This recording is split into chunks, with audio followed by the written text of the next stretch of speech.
Mcgill on Chicago's Essential Storyteller, WVON.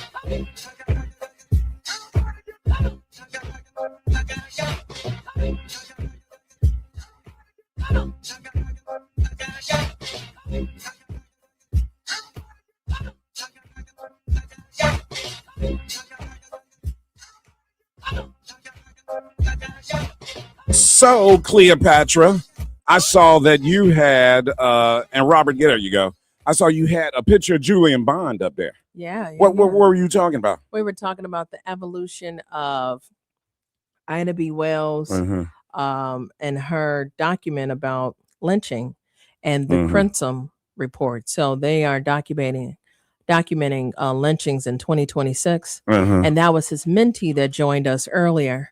And remember Julian Bonds. Julian Bonds mentee joined us. What a dude, man. Man, let me tell you, there was, and you could probably tell from looking at that picture of Julian Bond, there was a day and time where every woman in America thought he was the sexiest man on earth. Julian Bond, because he was intelligent, he had this look about him, you know what I'm saying? He was like, well, women were crazy about Julian Bond, man. And he just kind of represents a generation of Black leadership and intellects and Black thought leaders that were just completely living in the moment of this is who we are and this is what we have to do. Absolutely. You know what I'm saying? Just like not being, Dr. King was Dr. King, Malcolm X was Malcolm X. You got Rev on your sweatshirt today, and Julian Bond was, you know what I'm saying? Everybody understood the mission. The assignment was clear. Man, they understood it and were badasses.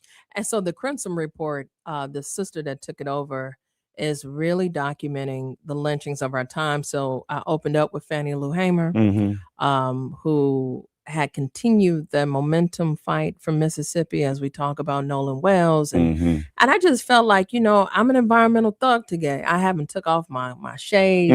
We're talking about this data center. We're talking about all of these fights. And one thing about it, Matt, all we do is fight. And when we fight, we win. Everybody wins. So, shout out to the work that she's doing, but it's still rooted in the appetite of America liking that strange fruit. It wouldn't grow if you would just stop cannibalizing us, but you're not gonna stop. So let me tell you, there's a part of America, they get away with hanging Negroes today. They do it, ain't no question about it. And be proud of it and have picnics. Yeah, that's what originated from that picnic. Look at Julian. Look at that guy, man. I remember my mother, man, thinking that he was so. I remember as a little kid over here, my mother and my auntie talking about how fine they thought Julian Bond was. Yeah, my mother was crazy about Julian Bond, no question about it. This is funny too. I wonder if I ever told my father this. He would be at work, and my mother, she thought Tom Jones was hot. The singer, Tom Jones was, man, look, let me tell you, Black women, white women, all loved him some Tom Jones. Tom Jones acted like he was Black. He hung out with Black entertainers. You know what I'm saying? He was hanging out with Jimi Hendrix and Isley. Tom Jones thought he was Black, man. He used to have this show that used to come on TV, but live from Las Vegas, the Tom Jones Show. It's not unusual. He used to come out and sing that song. You made me pull out a picture of my baby, my oldest. He's 5. Look at him. You got me thinking of all the young whippersnappers that are gonna clamor for my son. Oh yeah, they coming. Oh, there ain't no doubt about that. And Julian Bond, that picture, he has got to be in his 20s. Wow. You think so? He looks young. You think younger than that? Yeah, I'm saying probably. I think that was his thing. I think he was a teenager when he kind of got activated in the movement. I'd have to look up his bio again. I think that was, his, I don't want to say claim to fame, because the man's body of work, his lifetime body of work, it speaks for itself. But I think he was early on out there in the game, getting activated. That's something to talk about, though, because you were mentioning that the DNC is having a training. Yeah, I mean, I opened up political and I about threw my phone before because it's a brick. It was gonna bounce back and hurt me very violently. I need to upgrade. But the point is, where you say it's gonna be next week? Yeah. Really? All right. So here it is. You having a free training, and I call my who's who circle, and my who's who circle go hard. So shout out to the millennials that are in the space politically building and in these movement rooms, and ain't nobody on this list. So I'm like, wait a minute. Now, if I walk into the room and it's Lily White, we about to fight. So wait, this is a continued pattern. So you heard about it on I read Political? I read it in Political. Oh, really? So here it is, Ken Martin. And I told Sonya I want her to reach out for me to him because I want to hear about it, but I also don't want to be dogmatic. But I want to hear your approach. But that speaks to what you were saying, like that Beltway attitude. Like, who's advising you of how to come into the city of Chicago? And then if it's going to be everybody and their staffers, that's that who's who. You're not opening up the wide net to make people feel like they're a part of something. Well, I would imagine if they're going to have a training, I was going to say it's going to be at the Obama Center, but then I think the Obama Center probably would not do that because they probably try to stay apolitical, right? It's a presidential center, even though it celebrates the Democratic administration of Barack Obama. I'm wondering if they do partial political events up there. That's a question. I'll ask my daughter. Yeah, I'm gonna ask my daughter because you would think it would be a natural fit for that, right? For the presidential center, but I'm thinking maybe. So no, we just got to find out where it is and crash it. I'm trying and bring a bunch of young black people and be like, get in there. Especially because it's free, like because at this point, if we lose Michigan, Matt, we in trouble. The Democratic Party is too broke to buy a vote, and the Republican Party got all the money and can't buy a vote. One in every 5 reliable Republican are either going to sit out and or vote for a Democrat. Yeah, it's really interesting because I'm kind of torn. I mean, obviously, I want the Democrats to win the House back, but I don't know how I feel about the celebration that will happen with Speaker Jeffries, or if it happens, it would be Speaker Jeffries. I don't know how I feel about that because I kind of feel like he's kind of let the caucus down, or at least people like me who believe in the party. I don't see the leadership from him that I need to see to be in a what's your biggest celebratory mood. What's your biggest hang up? Is it AIPAC? Just stuff like AIPAC, stuff like what we're talking about with Debbie Wasserman Schultz. Stuff like that. I mean, that is like red meat. Haley Vaughn, how you doing? That is like red meat. Debbie Wasserman Schultz running in a black district, and you're the leader. That is like a alley-oop. Hey, show some leadership in this moment, and you're black. But here's the deal. I'm curious, and have you tapped in down in Florida to understand their sentiment? Because how did that come to be? Because I watched 2 nights ago, and I was biting my nails up until 1:00 to figure out who was going to win with the Asian versus the brother in Wisconsin. Right? Yeah, it's a close race, man. You think about this? She was so weird. I'm how this chick gonna sit up here and try to get rid of Thanksgiving, and then she came for Halloween too. Did right? she really? Yeah. Oh man, and then Halloween is not a holiday. Yeah, but she responded so weird. Lord. But here's the deal, right? I came for the poster. Here you are, 20 points up, and you still lose. Yeah, that's wild. Yeah, but I'm going to tell you guys what's going on. I think what we're seeing in some of these primaries is, number one, I think we're seeing some misleading polling going on. I think we're seeing Republicans that are voting in Democratic primaries to try, for some weird reason, to try to get rid of the DSA candidate. Yeah. Which doesn't make sense, because if their thinking is, in the general, we'll do better against the DSA candidate, why are you trying to Because it's about control. Because put they the C right. in it, right? You know what It's it is. the socialist movement. Yeah, They feel. and it's the tramp stamp of the Democratic Party approval. Right. So you're bucking up against the system. All right, Cleopatra. Thank you so much. doubt. A little crosstalk. Haley's settling on in here. We got a lot going on, Haley. So we'll talk about it when we return. 591. Well, no, I can't give out the phone. No. Phone lines didn't work at all today for you, Cleopatra. All right, so no phone lines. But we got this. What's that? Oh, okay. All right. So people calling in on that? Oh, okay. See how you learn? See, I guess if I would have paid attention, I would know all of this going in. But anyway, we got a full show. I've got some coconut water. We'll see what's going on with you when we return. Robert Smith here on the board. Robert Taylor. I'm calling him Robert Smith. I'm thinking about the running back for the Minnesota Vikings. Robert Taylor on the board and Annette doing WVON News. Haley's here, 312-705-5860. It's the Matt Mcgill Show. Get up on it, everybody.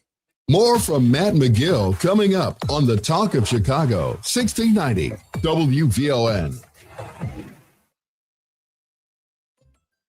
What if you could have the most reliable fiber-powered Wi-Fi? And get this, what if you could keep it at the same price for 5 years guaranteed? Now through August 24th, new Xfinity customers can get our best price on gig Wi-Fi this summer before it disappears. Just $50 a month for 5 years. No annual contracts, no hidden fees, and our best equipment included.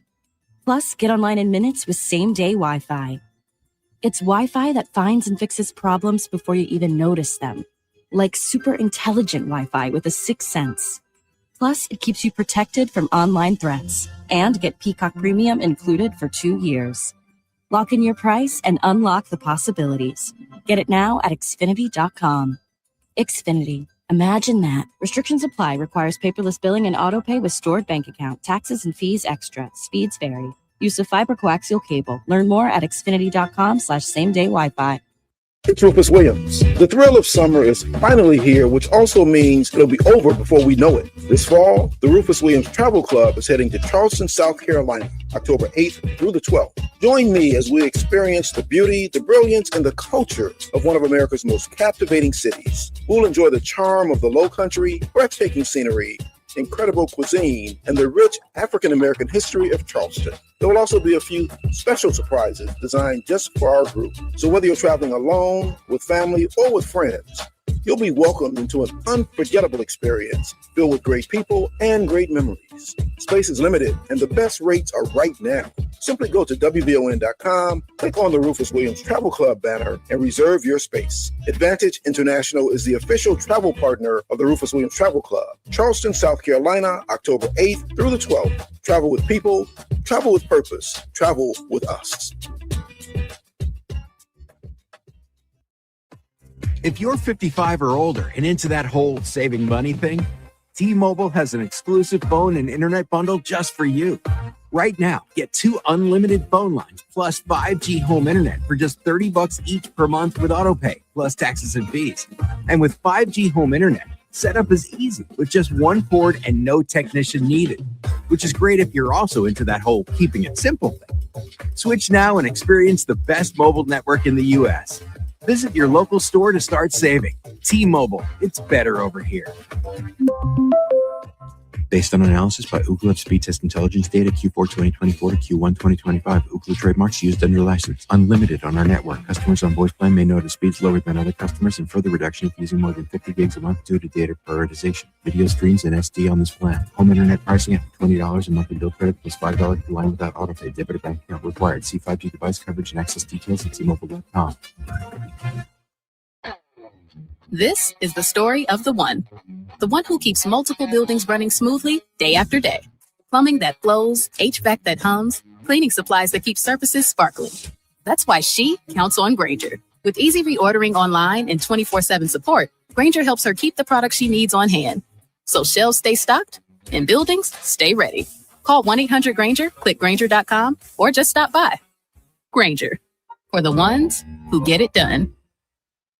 This is your host and life coach, Linnell Harris, and I want you to join me every Sunday morning from 7 a.m. to 9 a.m. for Inspirational Perspective. On Inspirational Perspective, we talk life vision, life purpose, and the show is all about helping you live the best life possible. So join me as we look at supporting you in living the life you intend to live and making your life's vision a reality. Every Sunday morning at 7 a.m. on the Talk of Chicago, 1690 a.m.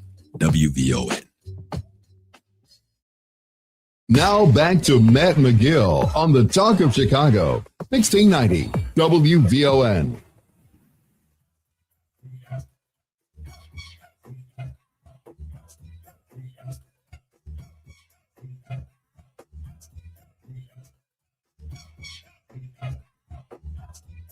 All right, Haley Vaughn, what's happening, my little sister? Hey, Matt. How you doing? Happy Thursday to you. Happy Thursday. We're back. We're back. You sent me something. What was it? Were those some stories? Yeah, I sent a couple You conversation pieces we can.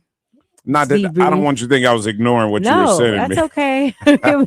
It really was my stream of consciousness brainstorming that I told you I was going to send you some stuff. That's right. Some potential stories. So I encourage nothing you. quite to flesh out here right now. But I'm going to, on the next break, we'll take a look. Let me know if you think anything's there. Look at it. Something caught your eye. Something caught my eye. Yeah. Well, that's, I mean, it's supposed to. We keep it interesting over here. So okay. I'm trying to switch it up. Well, people want to know what's on your mind, Haley. Yeah. What's on the mind of a 30-year-old? Too much. Too much. They're tired of the old Matt McGill. Too much. You and Cleopatra, when you're starting out. You young people that are going to take over everything's WVON. on my mind. All my tabs are open. So let me ask you this: how young people your age, though, how do we get them listening to WVON? You know, that's what's going to be our goal here. Mm-hmm. I am spreading the word or trying to start spreading the word on social media. Mm-hmm. We're going to be hopefully having some interesting guests either coming into the studio or on the air. Sure.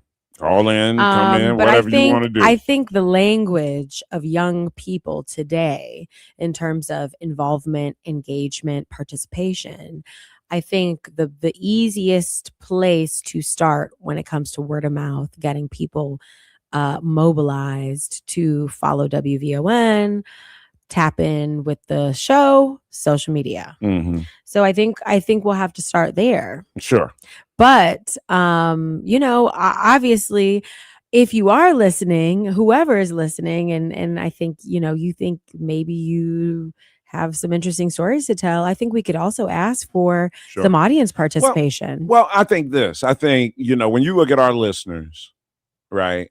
I think our listeners have young folks around them, right? Their children, grandchildren, whatever it is, right? Mm-hmm. And I'm sure they are probably telling their kids and grandkids, hey, you need to listen to this station. Kids aren't necessarily trying to listen to what their grandparents are listening to in general. However, if that relationship between the parent and the child, or the grandparent and the grandchild, if it's a good relationship, then they will, though. Yeah. You know what I'm saying? So it's not, I agree. It's not exclusively like young people don't want to hear what old people are listening to. It really depends on the relationship you have with your child or your grandchild. Correct. I also think that this is where you and I, Matt, our version of the way we are envisioning young people to me is sounding different because let's say, obviously, it could be people my age that are still the grandchildren of listeners. But the truth is that if we're talking about young people, and let's say that we're setting in, an arbitrary age range of 22 to 42 for radio listenership, people that would gain something out of the things that we talk about, the conversations that we're having here that are focused on politics, Black community, city of Chicago broadly, music, entertainment, cultural phenomenon, right? I think that those are still going to be more mature ages. So we're not convincing teens. Right. That's not who we're going after. But I think that also when you think about, okay, 30-year-olds, 20-something-year-olds, 40-year-olds, we are young, but we are really the young adults of today. Sure, right, exactly. And 30 plus really just adults. I Right. mean, young adults still, but very much I just mean it to say that I want to set the differentiation in terms of the awareness and the willingness to engage in these types of conversations. A teen would be a hard sell. I think that if we had young people that were homeowners, voters, they're out there. Right, professionals. I mean, don't you have friends that are homeowners? Absolutely. People starting families, right? Like, these are my peers, and we are at that point in life.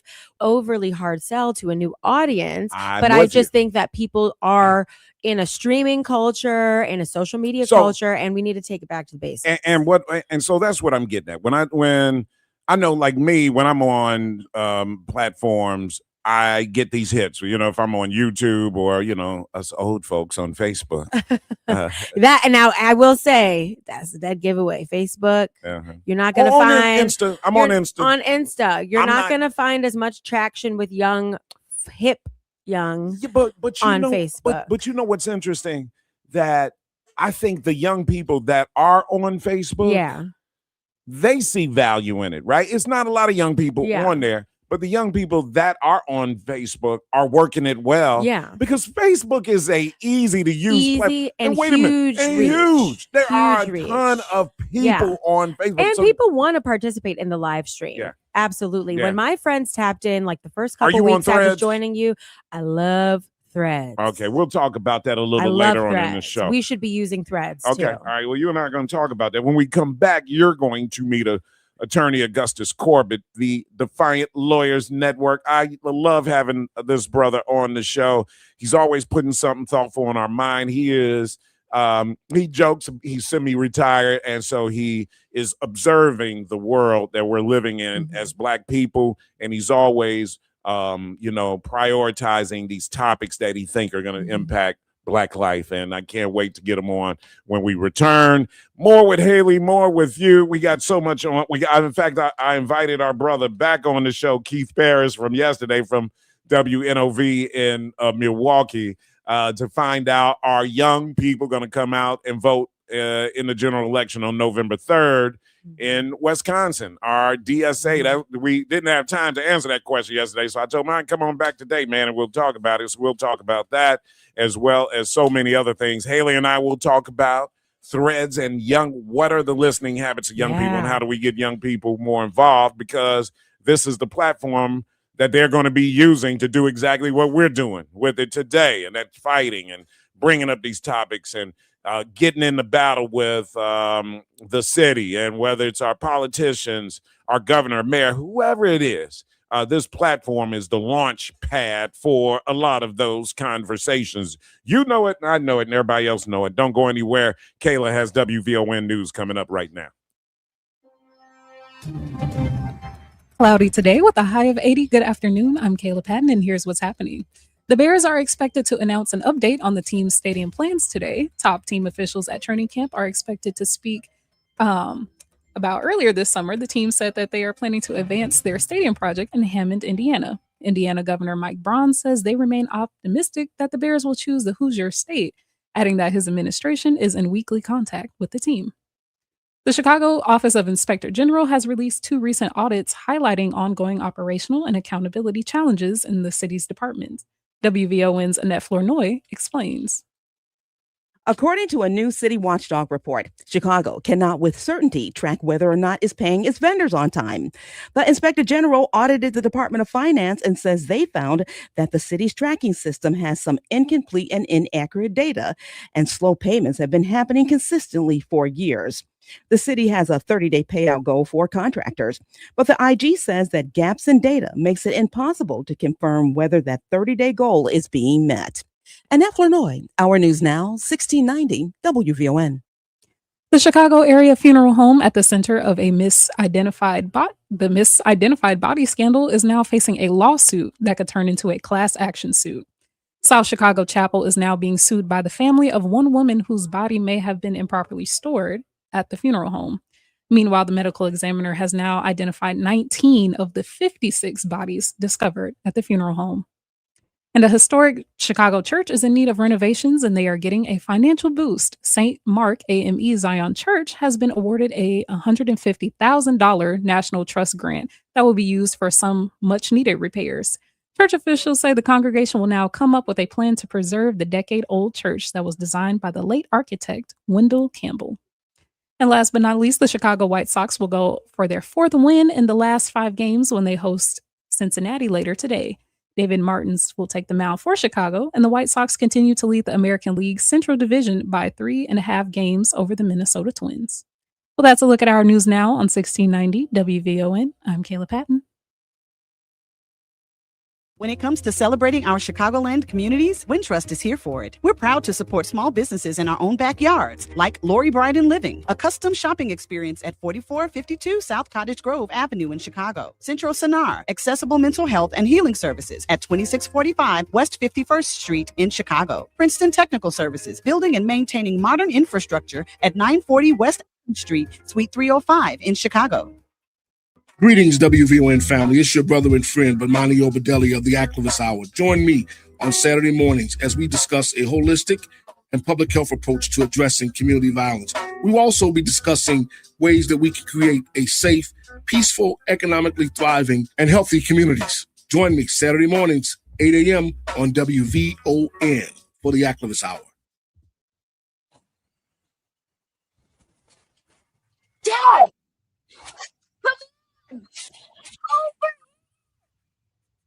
Look at this, Dad. Over. Whoa. The moment my son saw a redwood tree. It's huge. Is the moment I knew that for him, You can't even see the top of that thing. even the sky has no limit. There are some moments only the forest can inspire. Find yours at discovertheforest.org. Learn about forests near you and discover cool things to do when you go, like hiking, biking, fishing, or camping. Or do your own thing when you get there with family and friends. Your moment is out there. Find it at discovertheforest.org. That's discovertheforest.org. Brought to you by the U.S. Forest Service and the Ad Council. Now back to Matt McGill on the Talk of Chicago, 1690 WVON.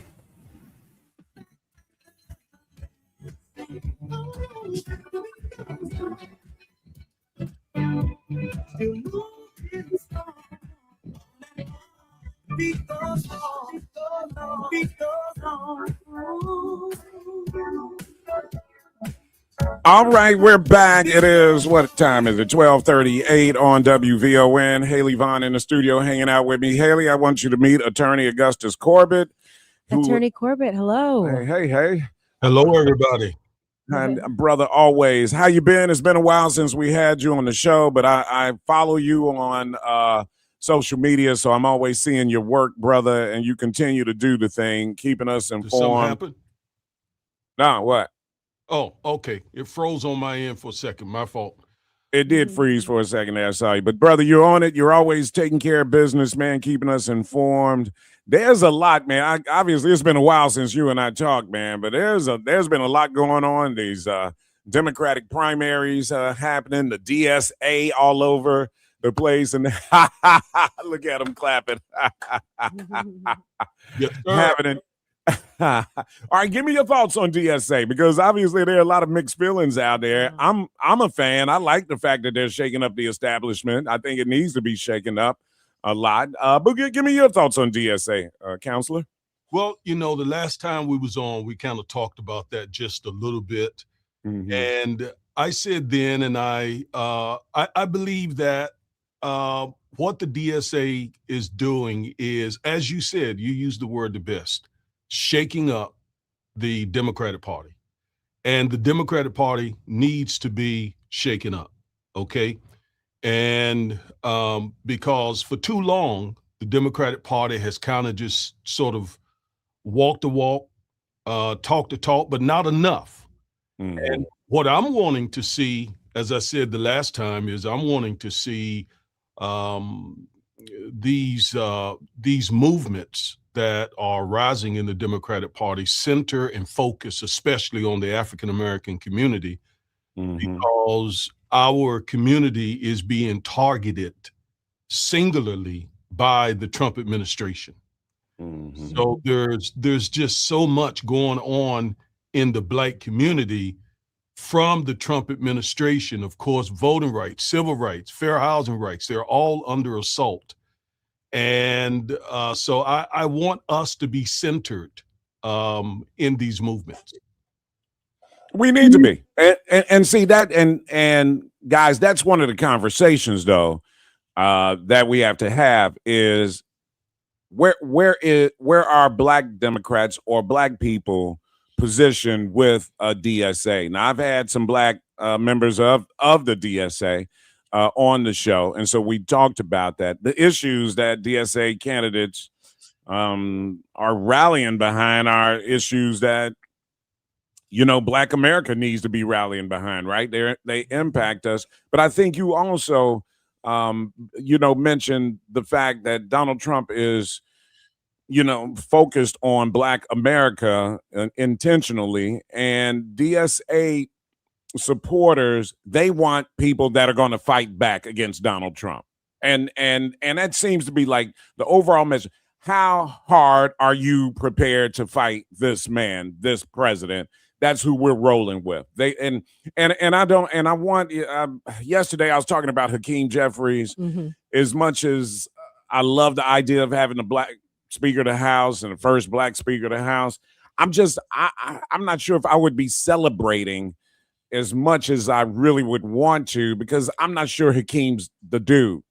Well, it's interesting, Matt. I do agree with what you're saying, but I think a sentiment I've also been hearing, especially just in the day-to-day news cycle, about kind of the frustration where people are leaning towards some of the DSA candidates, is that establishment Democrats have made fighting Donald Trump their sole focus and only goal, versus candidates that are actually trying to push forward new legislation and push forward affordability and different issues particular to, the economy, voting rights, municipalities, whatever, right?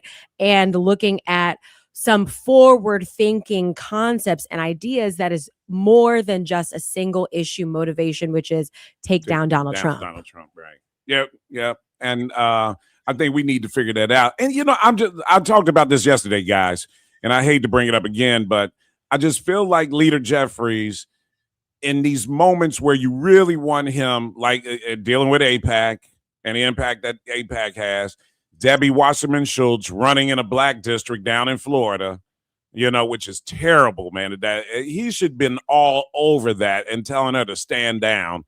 I want the brother to be a little more forceful, and especially a little more Black.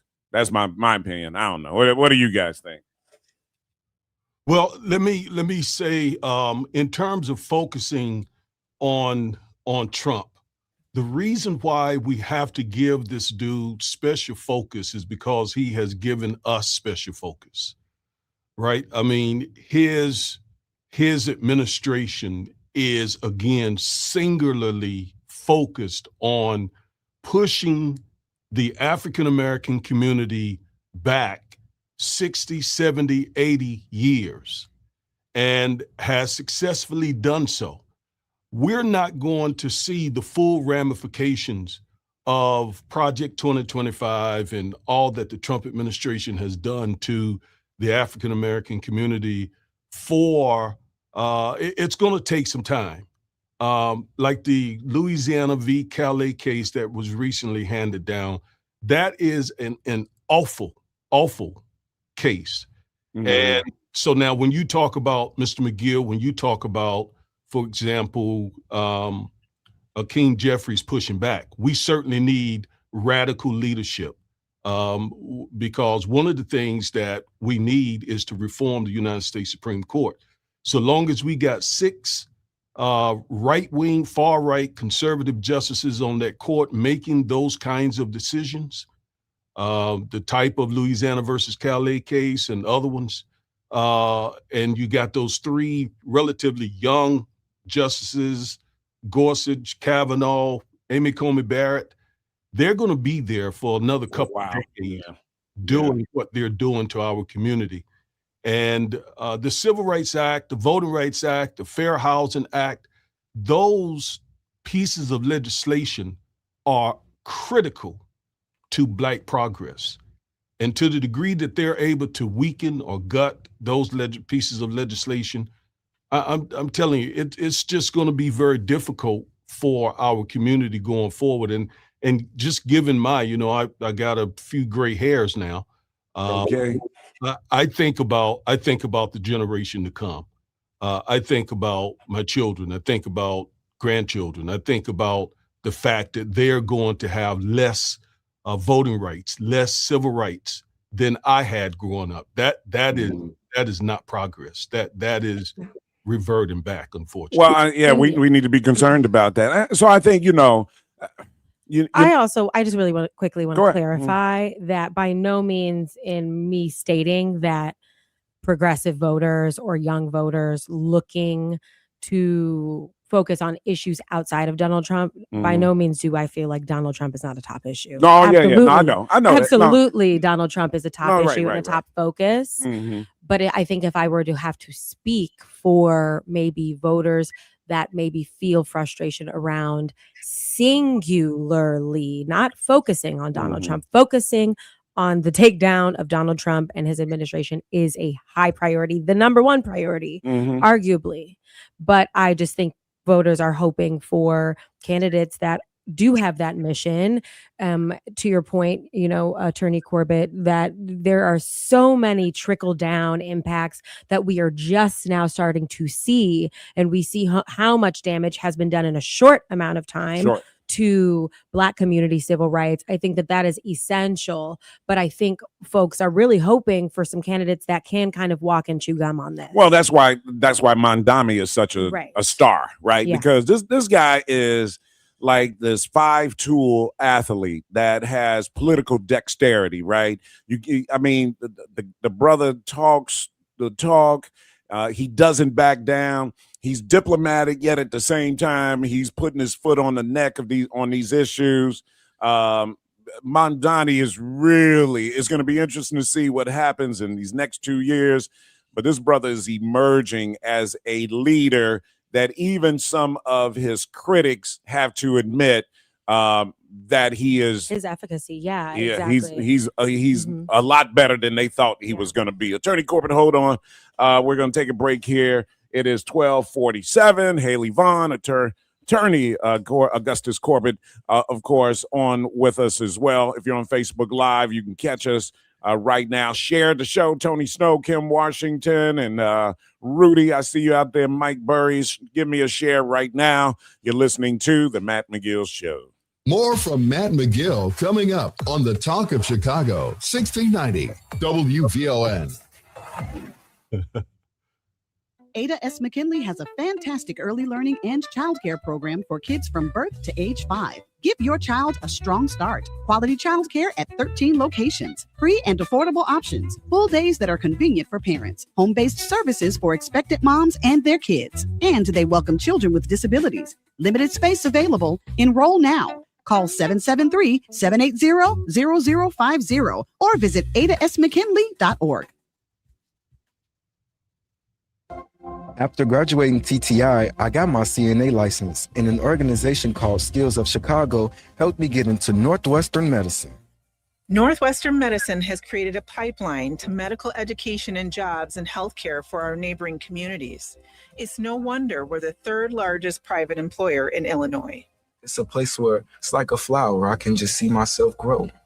Because we treat our community the same way we treat our patients. Better.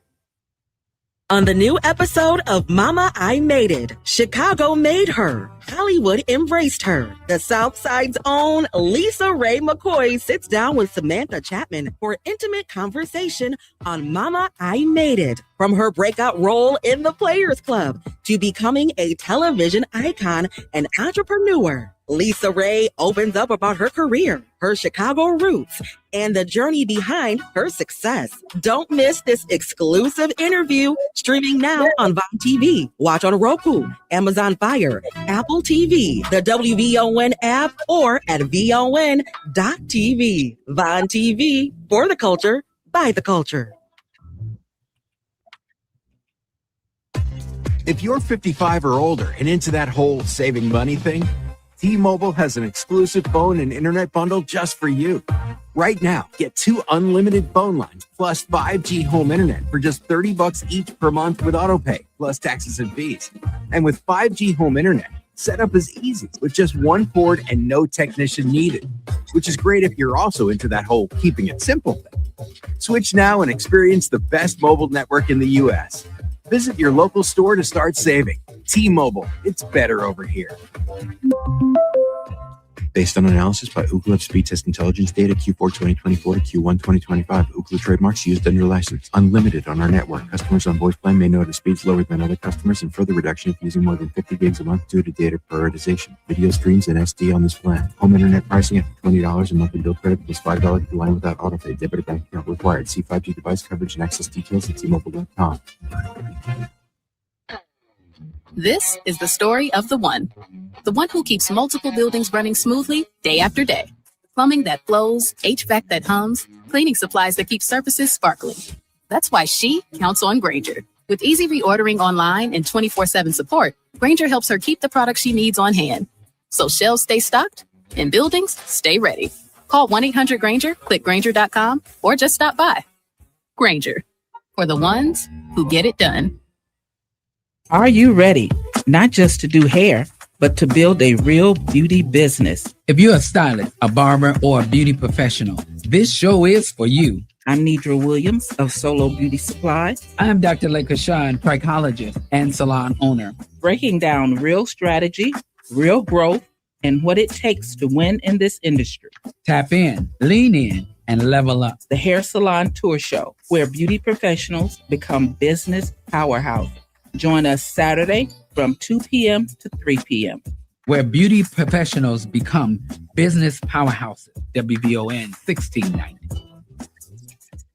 Now back to Matt McGill on the Talk of Chicago, 1690 WVON.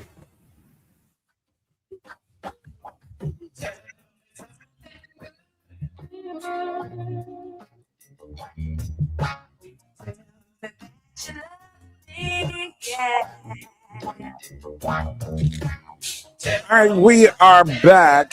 We do have a phone number if you want to call in. 312-705-5860 seems to work. So if we get a call, we'll put it on. Attorney Augustus Corbett is our guest, the Defiant Lawyers Network. You can catch him on all platforms and get some of his amazing content. That's talking about a little bit of everything right now in this DSA movement that has kind of hit the Democratic Party and hopefully shaking it up a little bit.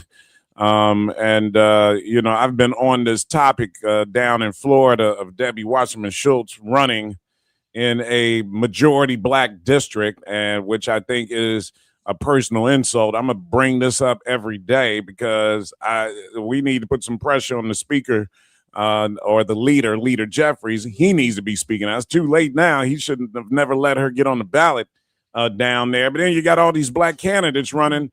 Counselor, you got, it seems like it's set up for her to win because you got like 4 or 5 black candidates running and then Debbie Wasserman Schultz. And I'm just hoping for the best down there. What are your thoughts on that race? Well, I'm not very, very familiar with that race. I'm sort of tangentially, familiar with it. And I do know that she's running in that black district down there. And that I consider it to be an insult as well, quite frankly. It's a black majority district. That's one of the things that we worked so hard for over the decades, which is our choice. We should get to choose to select or elect the people that we want representing us. And she should not be able to use her money and her influence and all that to to take that seat from a black person. So I agree with you that it is offensive. Can I go back? Can I go back? And I want to say to your co-host that she is absolutely right. And this is the exact conversation that we need to have. We need to be having this exact conversation. I have it all the time, actually, with my daughter who practices with me and sees things. I think it's a little bit generational because she sees things a little bit different than I do. But we're right there in the same place that we have to be able to do both and, right? Focus on Trump because of all that he's doing in our community. But at the same time, yes, affordability is an issue. Our democracy is an issue. The cost of gas, the cost of buying a home, these types of issues that are really, really important to, I think, a younger demographic. Mm-hmm. So we definitely have to do both. But man, with those policies that are coming from the Trump administration, they are hitting us on every level. I just read the jobs report from July, and we lost about 130,000 jobs, just our community, the African American community. And over the past few months of the first few months of 2026, in the last couple of months of 2025, man, we lost we lost over 1 million jobs, black men alone. And is that right? Yeah, yes, just black men alone, and 300,000 or 400,000 of black women. So he's literally, I did a video recently where he is attacking Duke University Law School, and the focus seems to be black future aspiring lawyers who want to attend elite universities. Yeah. So Yep. administrations to hit us on so many levels that we have to do both in. Yeah. Yeah, and you know what he does very well, or at least his administration and Stephen Miller, and there's another guy, I forget his name, that's just as diabolical as Stephen Miller. What they do is you get distracted by all these other things, right? So we're talking about the war in Iran. We're talking about the Strait of Hormuz, or something else that's going on with the administration, and the stuff you're talking about, Attorney Corbett. Black jobs being targeted, and Duke University or elite university education, and attacking, affirmative action or DEI, or providing opportunity for black students to get a better education. That gets lost in the shuffle. That gets lost in the shuffle, and then we find out about it once the damage has been done. Right. And that's by design too, brother. Exactly. And so every opportunity I get, I try to just center us on that, while at the same time, as your co-host said, and please forgive me, I forgot her name, but Haley. Haley. All right. As she said, and it's very, very important that we got to do both. We got to be able to chew gum and walk at the same time. And this conversation that we're having about establishment Democratic Party politics and versus the DSA, this is the type of conversation that is needed right now in this moment. Mm-hmm. See, now what's interesting though, some people feel like having this conversation can hurt the chances of winning the House in November, right? You hear with the race in Wisconsin this week, where the brother David Crawley won over the DSA candidate. A lot of people believe that the DSA candidate wouldn't have won the general election, and that question is still kind of out there. Can DSA candidates win the general election, right? Can they win? And especially in states that may be kind of purple, right? That may be on the verge of turning blue and have the potential to turn blue, right? Well, those moderates shy away from a DSA candidate more than they would an establishment Democratic candidate. Hold on, Counselor, if you can. And Haley, I'm going to let you chime in when we come back. Looks like you got something to say about that and a lot more. It's 12:59. The 1 o'clock hour is coming up.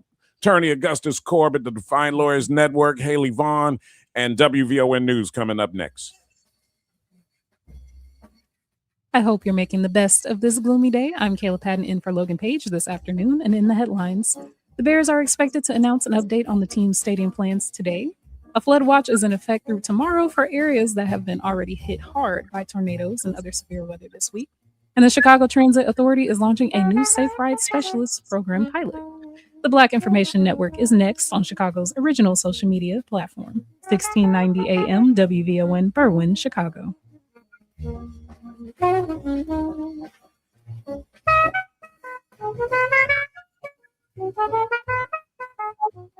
First, here's BIN News Now. The Justice Department says nearly a dozen people have been arrested in an alleged sham marriage scheme involving Chinese nationals. This is one of the largest marriage fraud prosecutions in United States history. Attorney General Todd Blanche claims the operation arranged more than 1,000 fraudulent marriages in exchange for payments, helping participants obtain green cards through fake relationships. A Denver City Council proposal to begin meetings with an acknowledgement of slavery and forced labor remains on hold. The measure has been tabled for a second time, with council members expected to revisit the issue in late September. And a GoFundMe has been launched for the widow of actor Malcolm Jamal Warner. Organizers say Tanisha Warner has faced financial challenges since his death and is currently involved in a legal dispute over the late actor's estate and family trust. Get BIN News Now on demand 24/7 on the iHeartRadio app.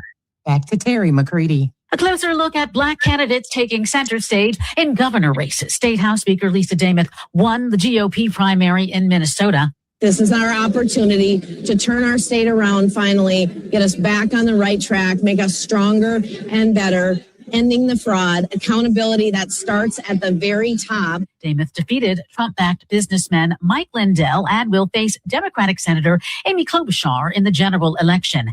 Meanwhile, moderate Black Democrat David Crowley defeated Democratic Socialist Francesca Hong. We may not agree on every policy. We may not use the same labels, but we all want safe communities, strong schools, affordable health care, good paying jobs, and a brighter future for all of our children. Crowley will take on Republican Tom Tiffany in November.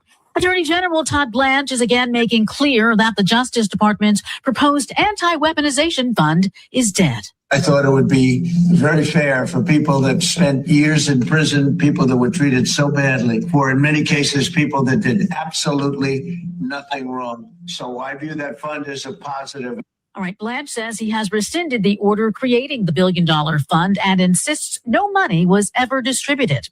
The fund faced bipartisan criticism, including concerns that people convicted in connection with the January 6th attack could receive taxpayer money, while several federal judges also questioned how it was created. Blanche says he and President Trump will support compensating people they believe were victims of a weaponized Justice Department, but any effort to do so would have to come through Congress rather than the defunct fund. Hundreds of criminal non-citizens in Southern California have been transferred from county jails into federal custody courtesy of Operation Guardian Angel. The U.S. Department of Justice says the operation, which began last year, is designed to get around California's sanctuary laws by securing federal arrest warrants for non-citizens recently arrested by local police. Once issued, local jails are legally required to honor the arrest warrants and hand over the defendants to federal law enforcement.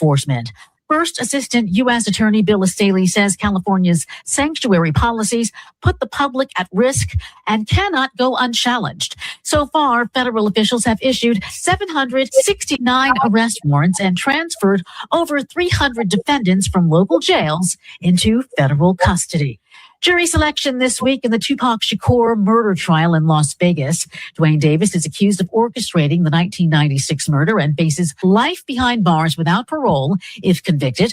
More than 20 of the potential 75 jurors have already been excused. The process continues through tomorrow. Opening statements are expected on Monday.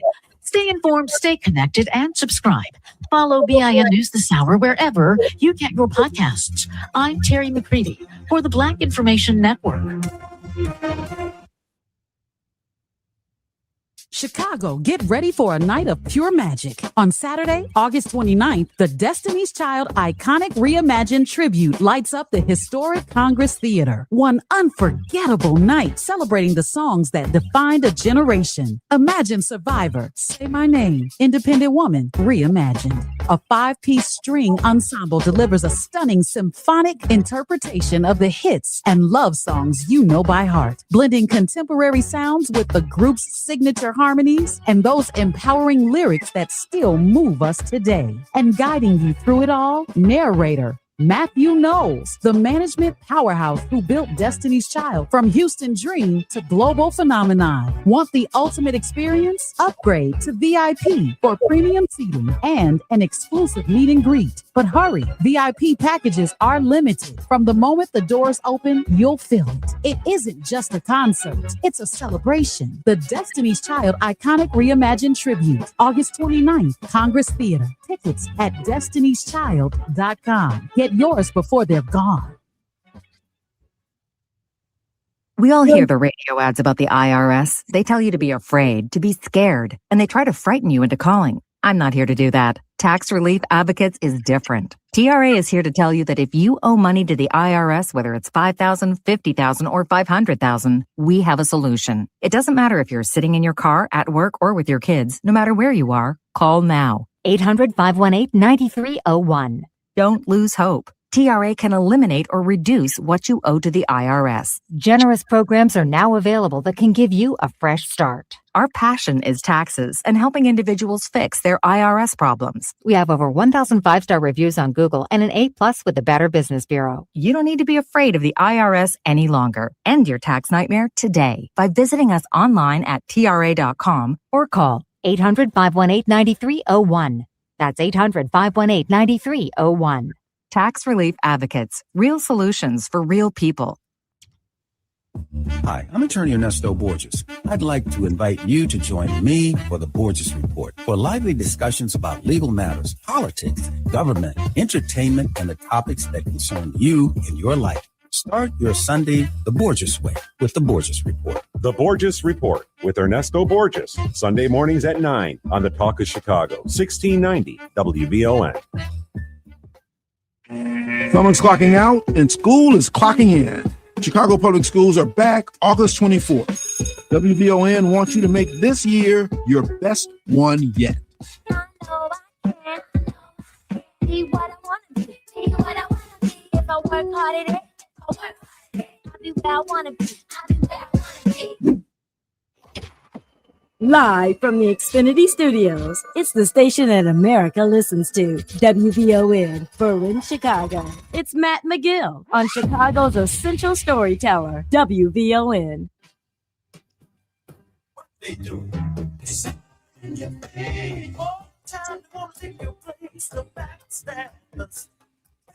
I tell you what, there's a lot of backstabbers out there. Funny. I know, right? Need to be watching them. Haley Vaughn in the studio with us. Also, welcome to the 1 o'clock hour. We're joined by attorney Augustus Corbett, the Defiant Lawyers Network.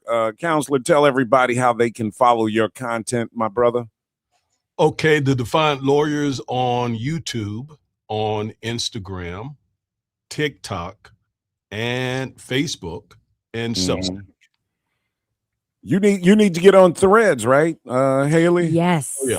Yes. Everyone should be on Threads. Threads is excellent. The forum is not quite yet corrupt in the way that X has been. Right. That's what I hear. And while it is meta, I find that the algorithm works very well, and there's a lot of space for real intellectual progressive conversation there. Yeah, they're getting so now Meta now owns then Facebook, Instagram, and now Threads. Mm-hmm. Okay. All right.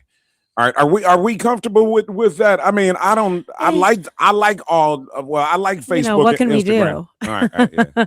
Are we comfortable with it? I mean, not really, but What hey. what are you saying about that, attorney, though? I mean, should we be concerned about like this ownership of all these platforms under this president? I mean, really disturbing news yesterday that the Lakers are being sold to the Kushner family. I don't know if you saw that. I was like, oh, Lord have mercy. Now Trump has got his fingers on the Lakers, and we already got the Cubs up here owned by the Ricketts that are diehard Republicans and big-time Trumpers. I mean, should we be concerned about any of this ownership and how this stuff is happening? I think so. Yeah, as you pointed out, Mr. Mcgill, anytime you got those people, rich, billionaire, white, Trump aligned or Trump controlled people controlling all of the information that's going forward like that, oh my God, yes, we should be. Because one of the concerns that Mr. Trump and his regime brings to the table, of course, is authoritarianism. And that is certainly one of the linchpins of authoritarianism, to control the information. Yep. Yes, we definitely need to be concerned about that. Yeah. And we're already very much there. I mean, I haven't really done the nitty-gritty into refreshing myself on, the stages of authoritarian government. However, those who have are saying and are arguing that we are already like almost more than at the halfway point, that we are not on our way to it, but we are there. But we are in maybe what we would consider an earlier stage. But what we've seen with the networks and, the news sites, universities, and the media, yeah. the universities, law firms, right? The attack on the media that has been years in the work now, a decade in the works now, right? But Matt, should we go back to what we were saying about DSA and just in general, our thoughts on the Democratic Party electability? Yeah, in a general election. Because I wanted to share, I think one thing that we have been talking about today with Attorney Corbett about, electability, right? I think that what I'm hearing and seeing, and I do agree, is that the Democratic Party, our underbelly, is completely exposed. And everyone knows now that our point of weakness is that we can't get on the same page. And that was evident in the outcome of the previous presidential election. And it's evident now in these state elections.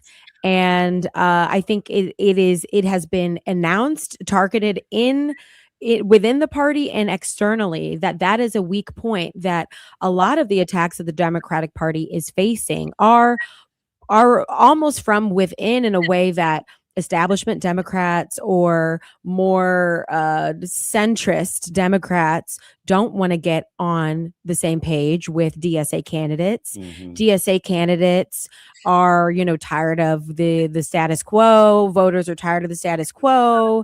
Older Democratic voters or more, conservative Democratic voters are afraid and kind of fear-mongering around the messaging. DSA can't even get its own members on one accord. And so it's really kind of free for all right now, in my opinion, in terms of candidates here, messaging there. It's all over the place. I think if there's one main weak point for the Democratic Party that is going to highly affect the electability of anybody, any candidates, for better or for worse, or to see actual change, it's going to be we are going to have to get on the same page, and that is going to have to go down to the candidate level. But see, that's leadership again, though. Yeah, and that's the party. But you know what? Also, guys, I think we need to look at the leadership of DSA as well, right? Who is the leader? Is it Bernie Sanders? Is it Zoran Mamdani? If you go to their website, they have somebody, the actual Democratic Socialists of America. They have some leadership listed there. But they need to have some better leadership as well, because you cannot put a candidate like Francesca Hong, who came within 3,000 votes of winning the Wisconsin primary. You cannot have her on as a candidate out there in this large format, and she's talking about getting rid of Thanksgiving. You just can't have that if you're DSA. Yeah, exactly. You see what I'm saying? Because now you're getting or completely eliminating jails. Nobody's going for that. So some of that's the only thing I'm concerned about with DSA is they have to fine tune this operation because they're making traction, they're picking up people, they're talking about the right issues.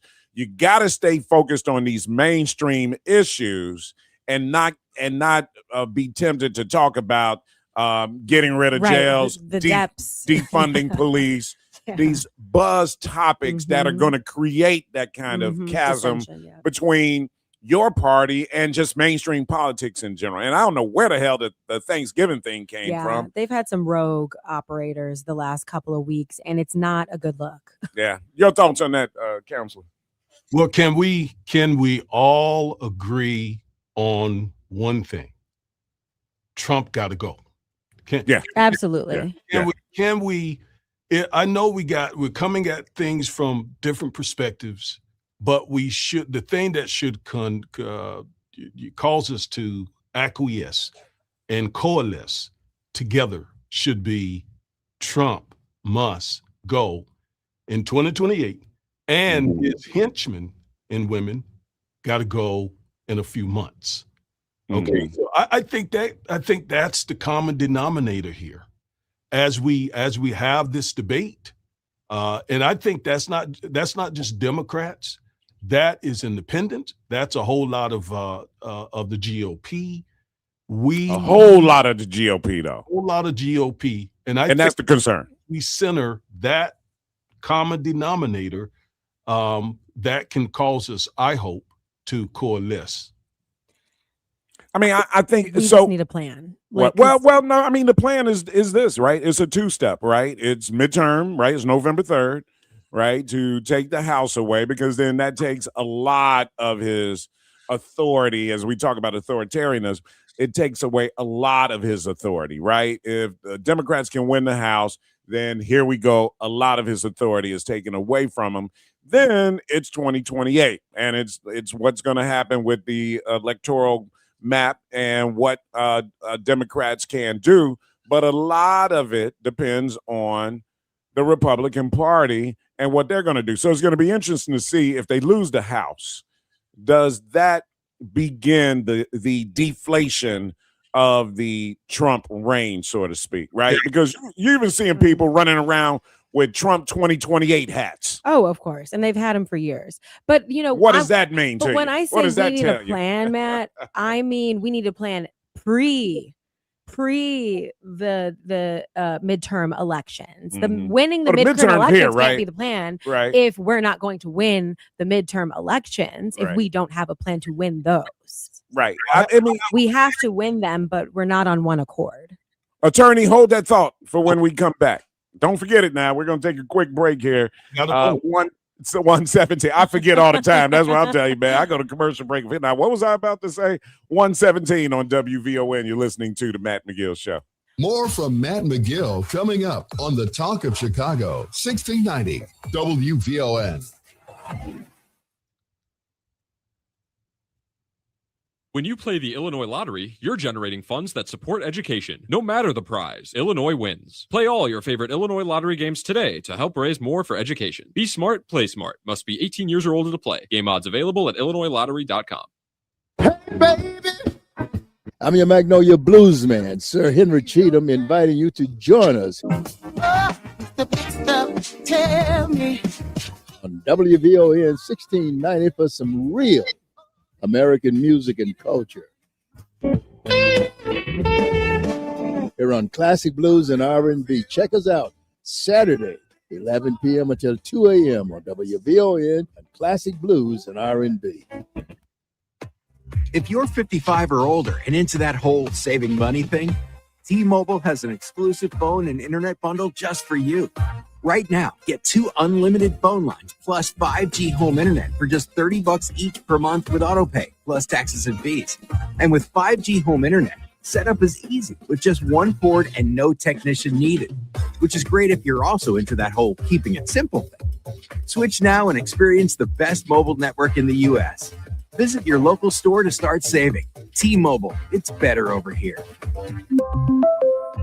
Based on analysis by Ookla of speed test intelligence data Q4 2024 to Q1 2025. Ookla trademarks used under license. Unlimited on our network. Customers on voice plan may notice speeds lower than other customers and further reduction if using more than 50 gigs a month due to data prioritization. Video streams and SD on this plan. Home internet pricing after $20 and monthly bill credit plus $5 per line without autopay. Debit or bank account required. See 5G device coverage and access details at T-Mobile.com. This is the story of the one who keeps multiple buildings running smoothly day after day. Plumbing that flows, HVAC that hums, cleaning supplies that keep surfaces sparkling. That's why she counts on Grainger. With easy reordering online and 24/7 support, Grainger helps her keep the products she needs on hand. So shelves stay stocked and buildings stay ready. Call 1-800-GRAINGER, click Grainger.com, or just stop by. Grainger, for the ones who get it done. Your family's health and our community's health comes first. That's why UChicago Medicine brings you the Community Health Focus Hour, Saturdays at 1 p.m. No matter the health topic, you'll get clear facts, real and doable advice from UChicago Medicine doctors, experts, and community leaders. So you, your family, and community can make smarter choices and live healthier. Hear us at WVON.com or WVON at iHeartRadio. The Community Health Focus Hour, Saturdays at 1 p.m., powered by the Urban Health Initiative of UChicago Medicine at the forefront. Now back to Matt McGill on the Talk of Chicago, 1690 WVON.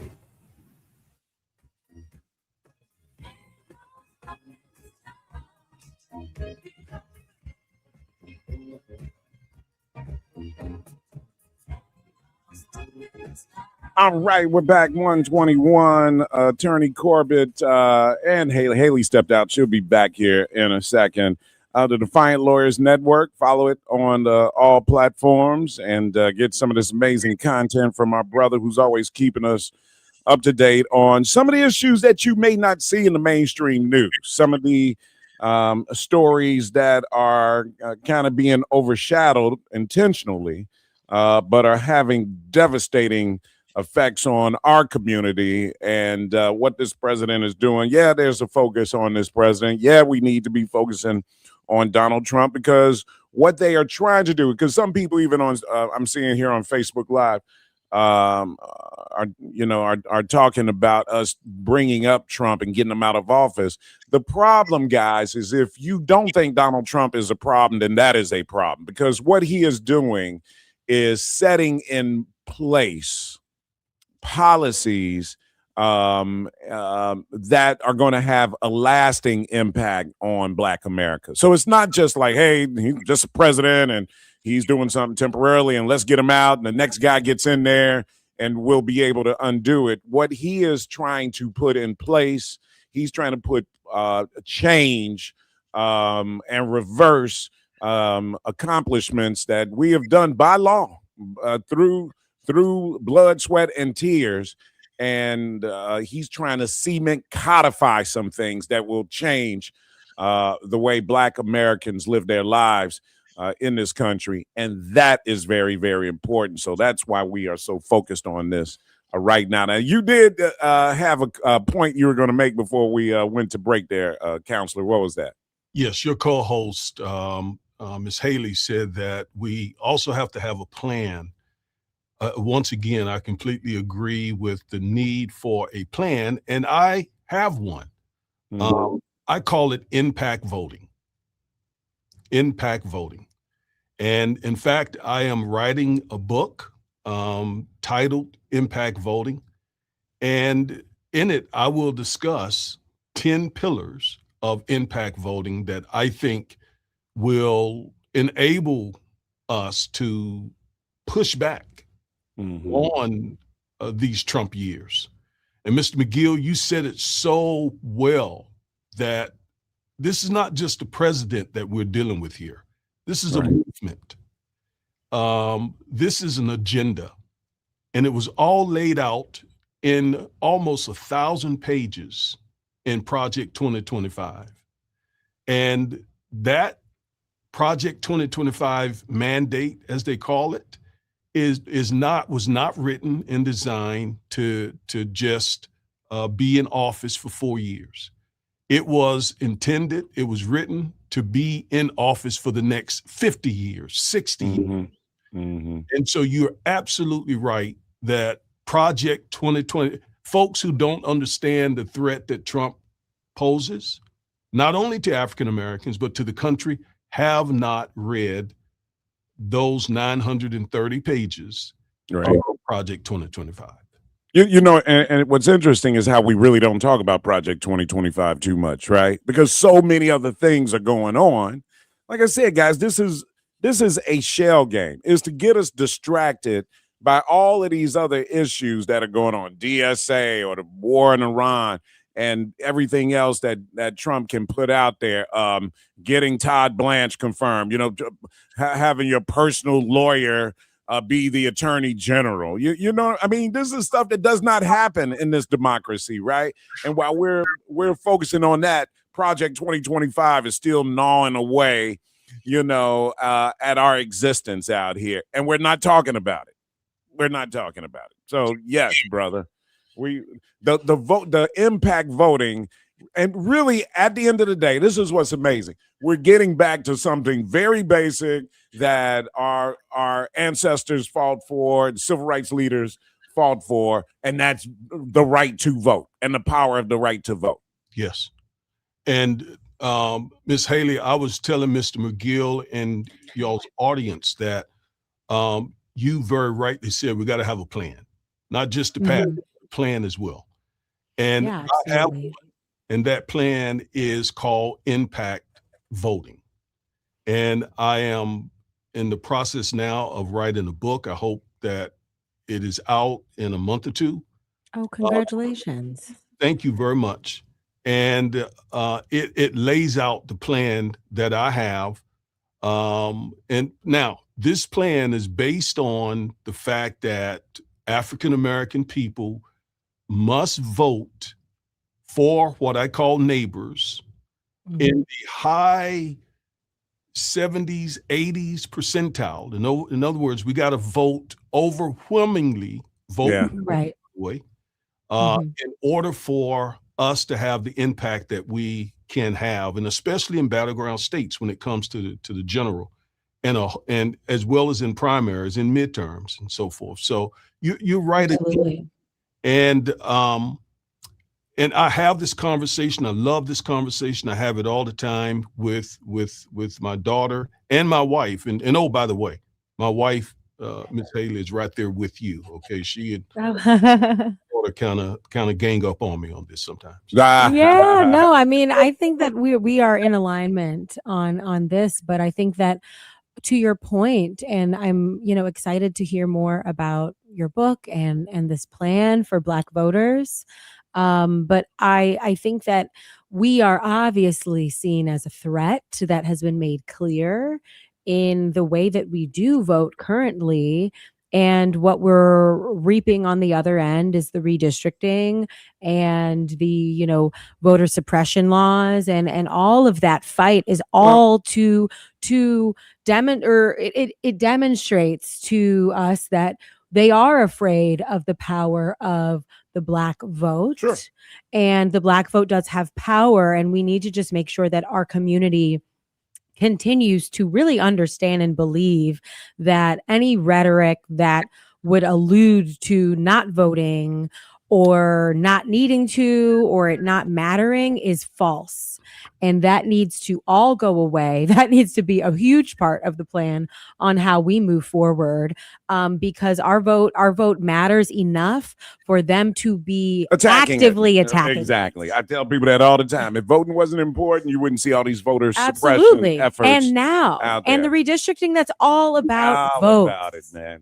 So that definitely is the key. And I tell you what, you know, November 3rd is going to be a big test. What we are seeing in these primaries is that Democratic voters are very active, are turning out. We saw it in Wisconsin. We saw it in Michigan the week before. So it seems like, at least right now, Democrats are coming out and are motivated and are energized. And a lot of that is because of the energy coming from DSA, right? So now the leadership of the Democratic Party is going to have to be the ones, right? This is Hakeem Jeffrey and others.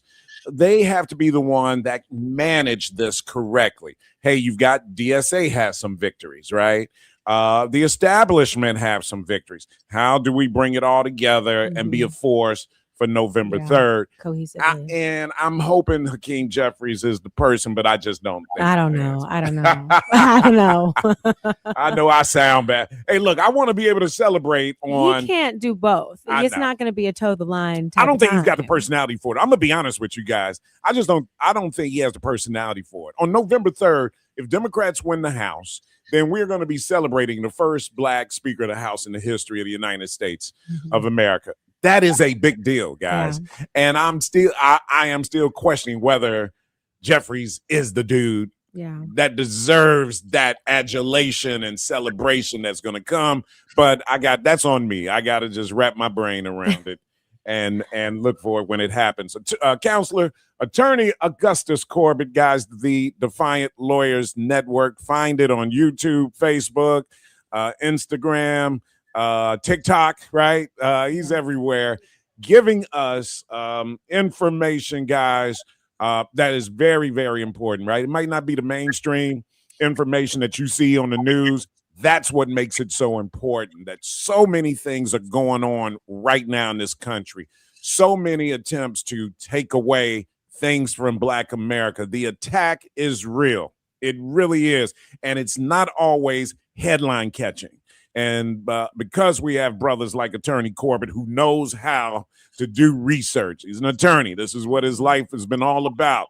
He knows how to find these stories that might be sliding through the cracks. He's bringing them to our attention so that we can be aware that we have the resources that we need to have to fight this fight that will never go away as long as you're Black and you're living in America. And that's why we're thankful for Attorney Augustus Corbett. My brother, as always, I love you and appreciate you coming on the show, man. Thank you all so much for having me once again. And I love this conversation. This is a great conversation as the Democratic Party tries to figure out how to remove this guy and how to get all these voices under the same tent, if you will. And so it's just an amazing opportunity for me to say my 2 cents worth here. And what you said, Mr. Mcgill, is so important too when it comes to the fact that a lot of what's affecting our community sort of falls through the cracks. It does. And does. It's not featured on the main media. On the mainstream news, One real quick thing here. One of the things that the Trump administration is doing now is it is trying to eliminate data collection when it comes to civil rights and fair housing and voting and so on. And obviously, if we don't know what the data says, that's right.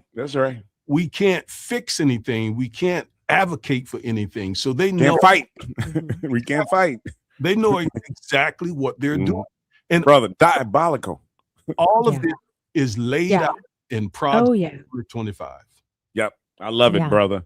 Attorney, let's do it next week, man. We'll talk. Let's have some more of this conversation.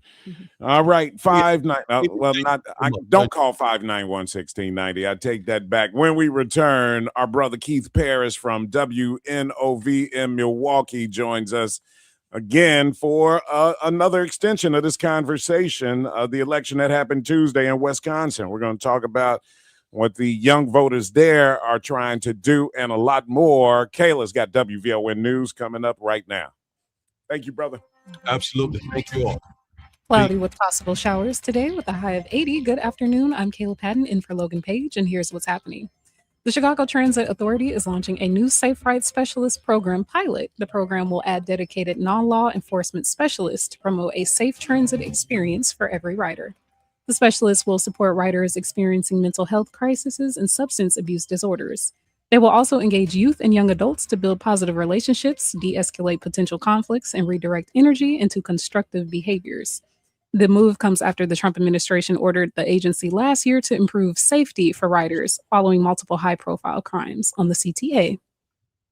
Well, the Chicago Bears are expected to announce an update on the team's stadium plans today. Top team officials at training camp are expected to speak, and the team said that they are planning to advance their stadium project in Hammond, Indiana. Indiana Governor Mike Braun says they remain optimistic that the Bears will choose the Hoosier State, adding that his administration is in weekly contact with the team. When we get this across the finish line, we're in the due diligence stage. It's going to be one of the biggest things that's ever occurred to our state, not to mention the region.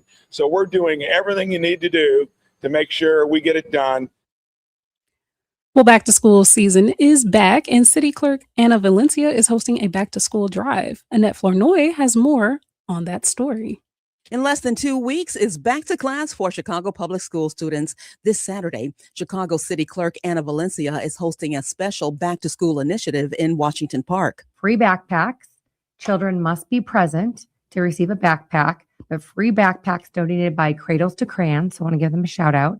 Free food by Project Hood, and free haircuts for children, all on Saturday. On the morning show with WVON's Rufus Williams, she says it's part of her mobile city hall that brings city services directly into communities, such as purchasing a city sticker, purchasing a residential parking permit, even getting a dog license. She says the mobile city hall will roll out this Saturday, then again in September and October.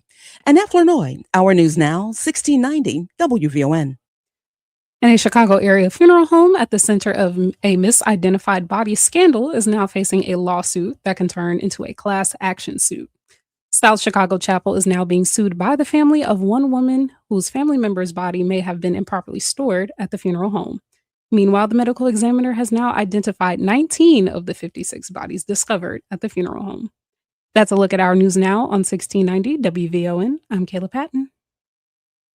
It's Gospel with Pam Morris Walton, your gospel sister, on WVON Sundays, 11 to 2 p.m. Music to help you on your journey. I'll see you there. WVON. Girl, where have you been? My laundry got backed up. I had so much laundry, I felt like the help, but I found the truth. You became a Jehovah's Witness? I found Clean Break. For less than the price of a good meal, Clean Break washed and folded my clothes and had them smelling fresh the way I like. It's gotta be inexpensive. You know all the hookups. Darn Skippy. I wasn't about to pay no $100 for 2 bags of clothes, and I caught the WVON discount. Girl, sign me up. I'm sold.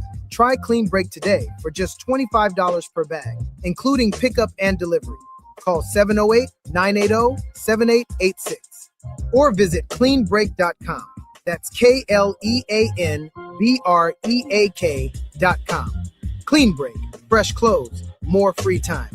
Get your weekends back. So fresh and so clean, Break. It's the afternoon show. Those people that are saying, I am not my ancestors, are speaking from a place of privilege only given to them by their ancestors. So how can you come here now, right, when they've shed all the blood, when they've been bitten by all the dogs, when they've been hosed down by all the hoses, when they've been slapped in the face by all the cops, and here you come after laws have been passed to say what you wouldn't allow. I am not my ancestors. I think that is insanely disrespectful. Weekdays at 3 on the Talk of Chicago, 1690 WVON. This is your host and life coach, Linnell Harris, and I want you to join me every Sunday morning from 7 a.m. to 9 a.m. for Inspirational Perspective. On Inspirational Perspective, we talk life vision, life purpose, and the show is all about helping you live the best life possible. So join me as we look at supporting you in living the life you intend to live and making your life's vision a reality. Every Sunday morning at 7 a.m. on the Talk of Chicago, 1690 a.m. WVON. Now back to Matt Mcgill on the Talk of Chicago, 1690 WVON.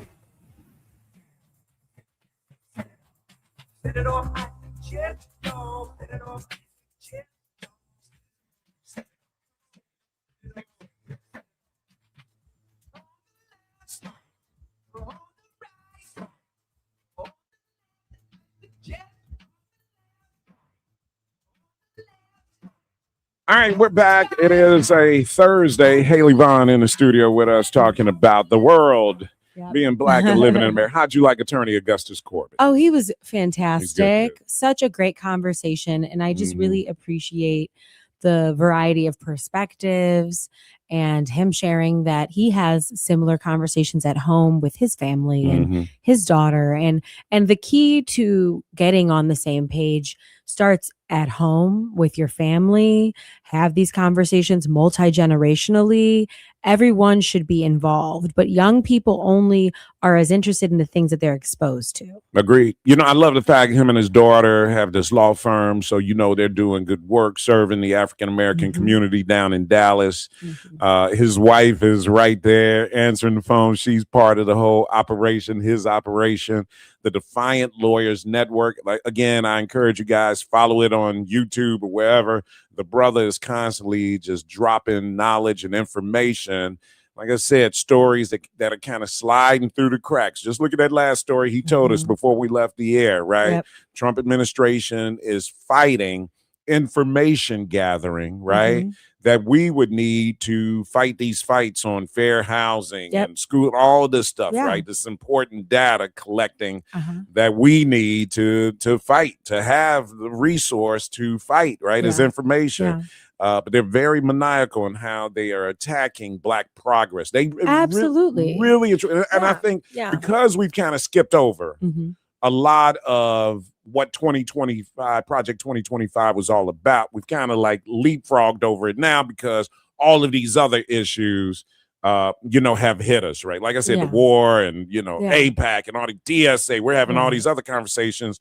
We've taken our eye off of Project 2025. Right. Yeah, that's still up and going. Which is hard because the likelihood, I mean, I would argue, and I do not have this in fact, but I would argue that, you know, those of us that have really maybe read through, I have not read through Project 2025. I loosely know, right?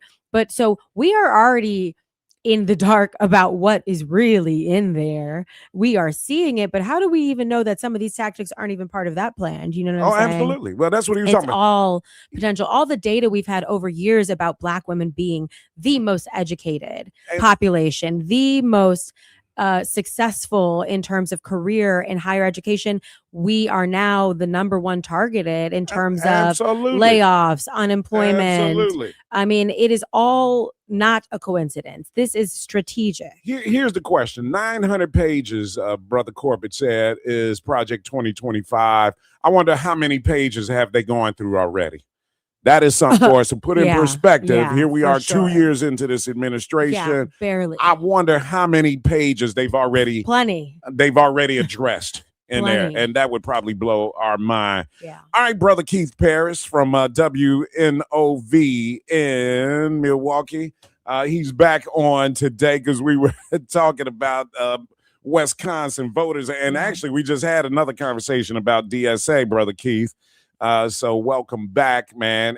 And you and I were talking yesterday, and my co-host today, Haley Vaughn, but you and I were talking about the DSA voters who voted for Francesca Hong and whether or not they'll come out and vote November 3rd for David Crowley. Wasn't that what we were talking about? Yeah, we did.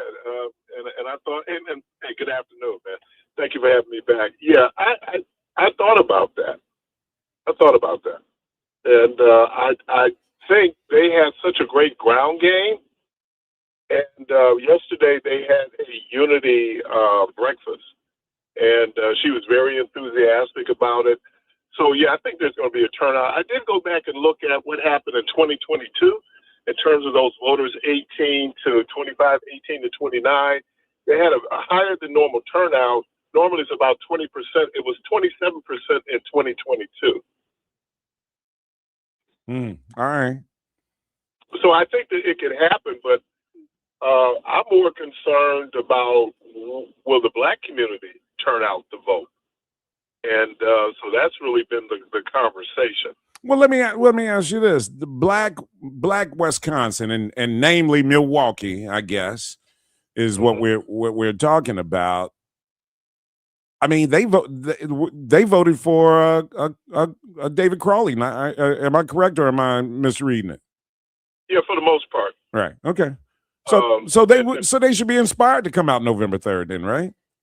Yeah, you know, and it had dawned on me after Mandela Barnes, the possibility of being the first African American senator, from Wisconsin, that a lot of people are looking at this from a historic history-making perspective. Something I hadn't even thought about. I was just, I know David Crowley, he'd be a great governor, but for a lot of Black people, this means something. So I'm, Ken Duncan, who's one of our hosts up here at WVON. I talked to him yesterday. He has met David Crowley before, and he pretty much echoed everything you said yesterday on the air, that he's the goods, man. He's a real brother. He gets invited to the barbecue. He's been putting the work in. He's tried and tested, and there's no reason for me as a Black person in America, even though I don't live in Wisconsin, but having this platform and having a voice out here, Ken was like, no, you would be right by supporting David Crowley. So I am going to join you, brother Paris, and Ken Duncan, and saying, okay, good. You guys have convinced me that David Crowley is fighting the fight for us. So that's all I need to hear, brother. But you know what, brother? That's interesting you say that, because one of our colleagues is a Republican. As a matter of fact, he ran for lieutenant governor. He got killed, but he ran for lieutenant governor. We were having this conversation today, and that's what he said about David Crowley, and he's a Black Republican. Mm-hmm. Okay, so he does retail politics very well. Mm-hmm. So despite the party difference, he feels that Crowley is for Black people, he's in it for the right reasons. Right, he's a good brother. That's how he described it. That's all I need. Right? I mean, it's good though, right? Yeah. All right. I was just suspicious, man, because of the governor. I'm gonna be honest with you. When the governor tapped the brother, I just started thinking, whenever a governor pulls a Black person up and says, "Hey," right, I automatically start thinking that Black candidate is doing the bidding for the governor, right? Yeah. Right. Well, I think had Sarah Rodriguez not dropped out, and based on Francesca Hog's rise, that he would have probably got with her, because she did serve with him, and she's currently serving with him. But I think David just became the palatable alternative. Why did Rodriguez drop out? She was having problems with her finances. Oh, okay. But I didn't get it done. She thought that she had money she did not have. Okay. Don't we all? Yeah. That'll When you got to buy those TV ads, so the TV, television stations want their money. So okay. And she was getting ready. She had announced this big ad buy. Come to find out that there was some mismanagement by her campaign treasurer, and so she dropped out. And then David then endorsed her. Mm-hmm. Right. Then he drops out. Mm-hmm. This has bbeen the craziest thing. I've never seen anything like this before. But as I was saying yesterday, internally, they were getting the polling that Francesca Hahn would definitely put it in Tom Tiffany's hands. He would win this election. And that's why they were looking for the alternative, and David became the alternative. And you know what? This polling has been an issue, man. We saw with Dr. Abdul El Sayed in Michigan, his polling was he's going to win this race by 20 points, and he barely wins. Yeah. Tells me something unreliable is happening with this polling, though, guys. Yeah. Yeah, I work with the Edison Research Group. These are the people that do the exit polling. And the way that these polls are designed, they'll ask you the same question 2 or 3 times. Mm-hmm. But I think people are getting a little wise to this. Yes, they are. And then, who do you target? Right? I mean, where's your pool? Who are the people you're pulling from? But I agree with you, because that goes back to who was the brother in California who was mayor, Bradley. They call it the Bradley effect, where they're going to lie to posters because they don't want to feel like they're being racist. Oh, yeah, absolutely. Absolutely. But wait, and we saw that. Hey, check this out. We saw that with Hillary in 2016. We saw that, right? Remember, everybody said Hillary was leading in the polls. Had it in the bag. And you know what it was? A lot of people that were being asked the questions were embarrassed to say that they were going to vote for Trump. Okay, and still should be. Oh, yeah, thank you, Haley Vaughn. and also that, there are a lot of people who don't see themselves voting for a woman. Yeah. Correct. And That's that was right. an That's issue with still Kamala again. Yeah. Yeah. I mean, and let's just put it on street level with the black right. church. Yeah. It's hard to find a black female pastor because black women don't see black women in that leadership role. Mm-hmm. Okay. That's the same thing in politics. Okay. You know, Keith Paris, you do work for a radio station, man. You got some game, brother. You sound like you're a radio host there, man. Oh man, please, man. I wish. I was just talking to Mariella Jones. They own WNOV, and we were just talking about that. How we have to be the voice, Absolutely, and being able to share information. And what I love about Black radio is just how profound people are. You and Cleopatra. I was listening a little bit to Clay K. We need to have these voices out there, get that truth out, so our people can get free.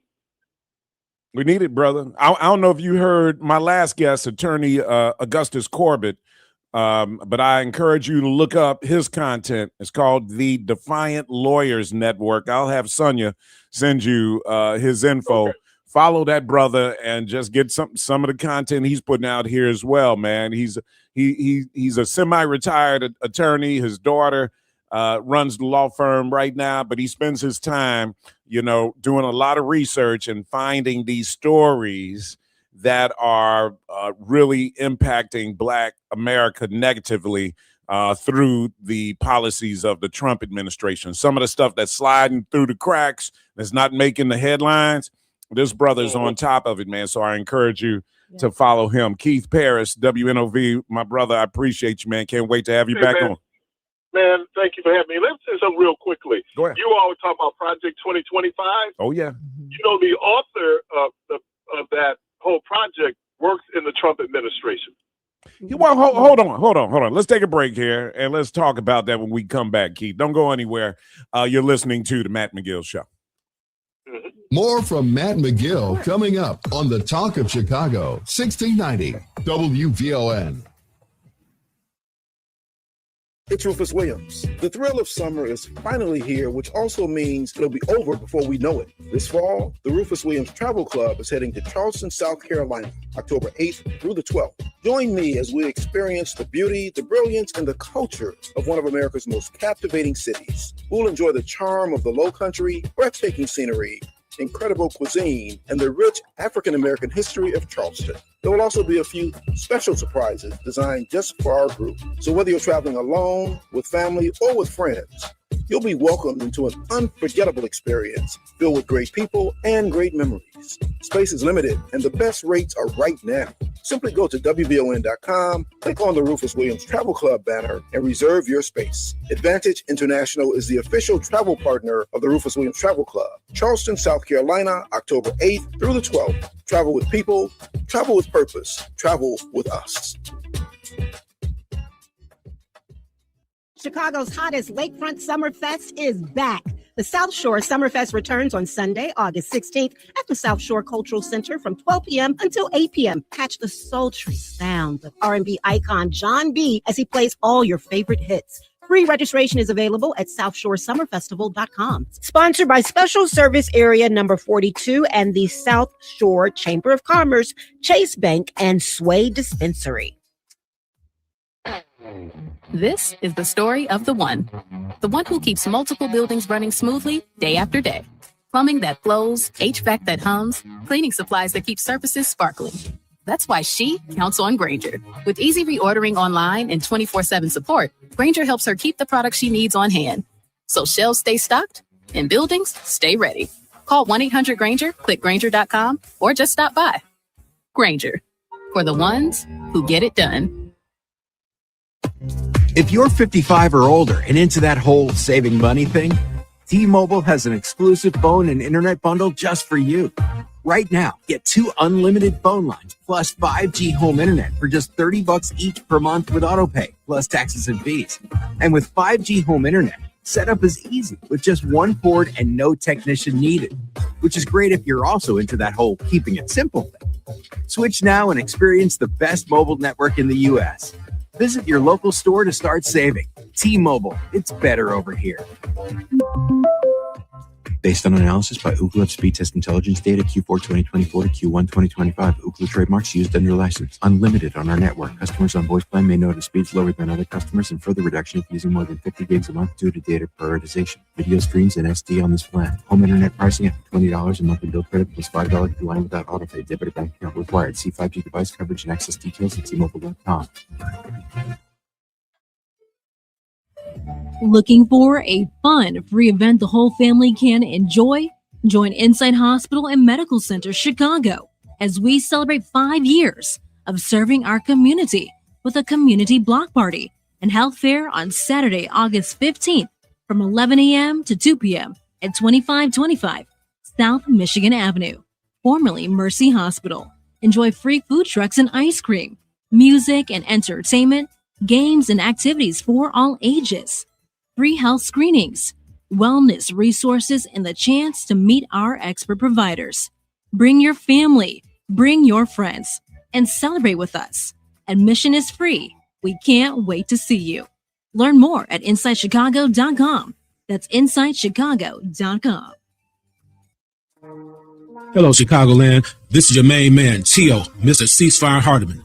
I'm inviting all of my friends, associates, and colleagues to tune in to WVON, the Talk of Chicago, 1690 AM for the Tio, Mr. Ceasefire Hardiman Show.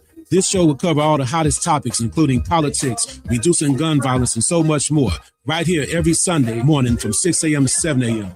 on the Talk of Chicago, 1690 AM, WVON. Thank you. Now back to Matt McGill on the Talk of Chicago, 1690 WVON.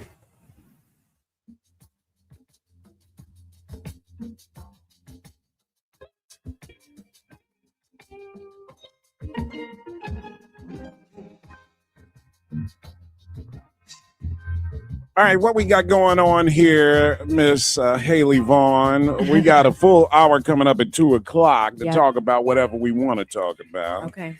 Which is Black Power. Yep. We got our brother Keith Paris on with us right now, talking about Project 2025 because we don't talk about it anymore, hardly, because all the other stuff that's happening in the news, and that's by design, ladies and gentlemen. And that's why we have to value Black Talk Radio, like Keith was talking about. Our brother Augustus Corbett, who's out there platforming these issues as well. And Keith, you were talking about Project 2025 and the author of this working in the Trump administration.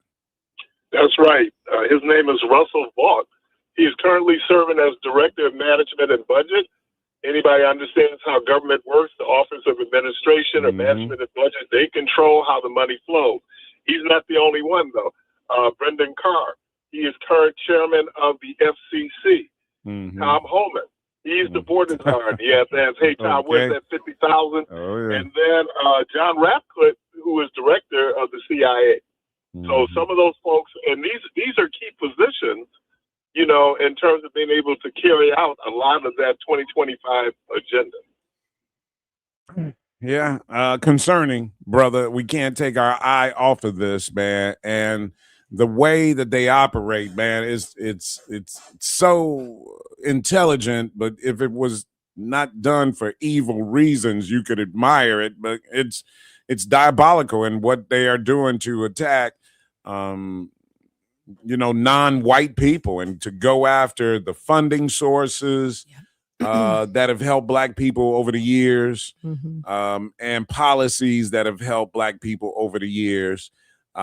We've got to be on this, man, because we're going to look up and our kids are going to be fighting the same fights we were fighting 50 years ago. Defunding HBCUs. HBCUs, anything. We're seeing a lot of issues there. Yeah, man. So this is very troubling. What? Go ahead, Keith. And I also think that the piece is a lot of Trump's policies has a very devastating impact on some of the very people that voted for him. Oh yeah. I mean, I've been saying that forever, though, man. Look, the Republican Party has done this forever. And Donald Trump is just, he's just super served it. And what am I talking about? Getting poor white folks to vote against their own interests. The Republican Party has been the masters at that over the last 40 years. All Trump has done is just added on to it with a little more force.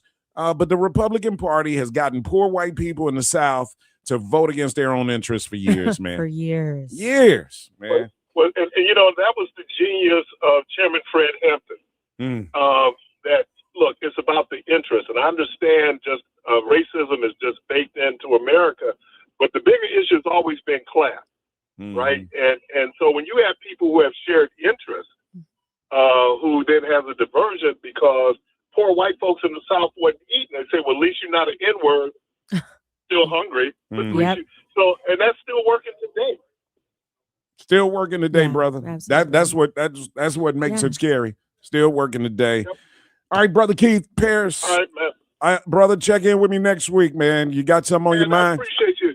And thank you. Thank you for having me. Let's do it, man. Keep it coming, brother. Right. Keep it coming. All right, man. All right, 2 o'clock hours on the way. Peace. Kayla's got news coming up next. All of that and a lot more. Haley Vaughn in the studio. It's the Matt McGill Show, y'all. Okay, let's. And in the headlines, Illinois' largest state fair is set to return to the state today with performances, rides, and good food. A flood watch is in effect through tomorrow for surrounding areas that have been already hit hard by tornadoes and other severe weather this week. And a historic Chicago church is getting money for restoration. The Black Information Network is next on Chicago's original social media platform, 1690 AM, WVON, Berwyn, Chicago.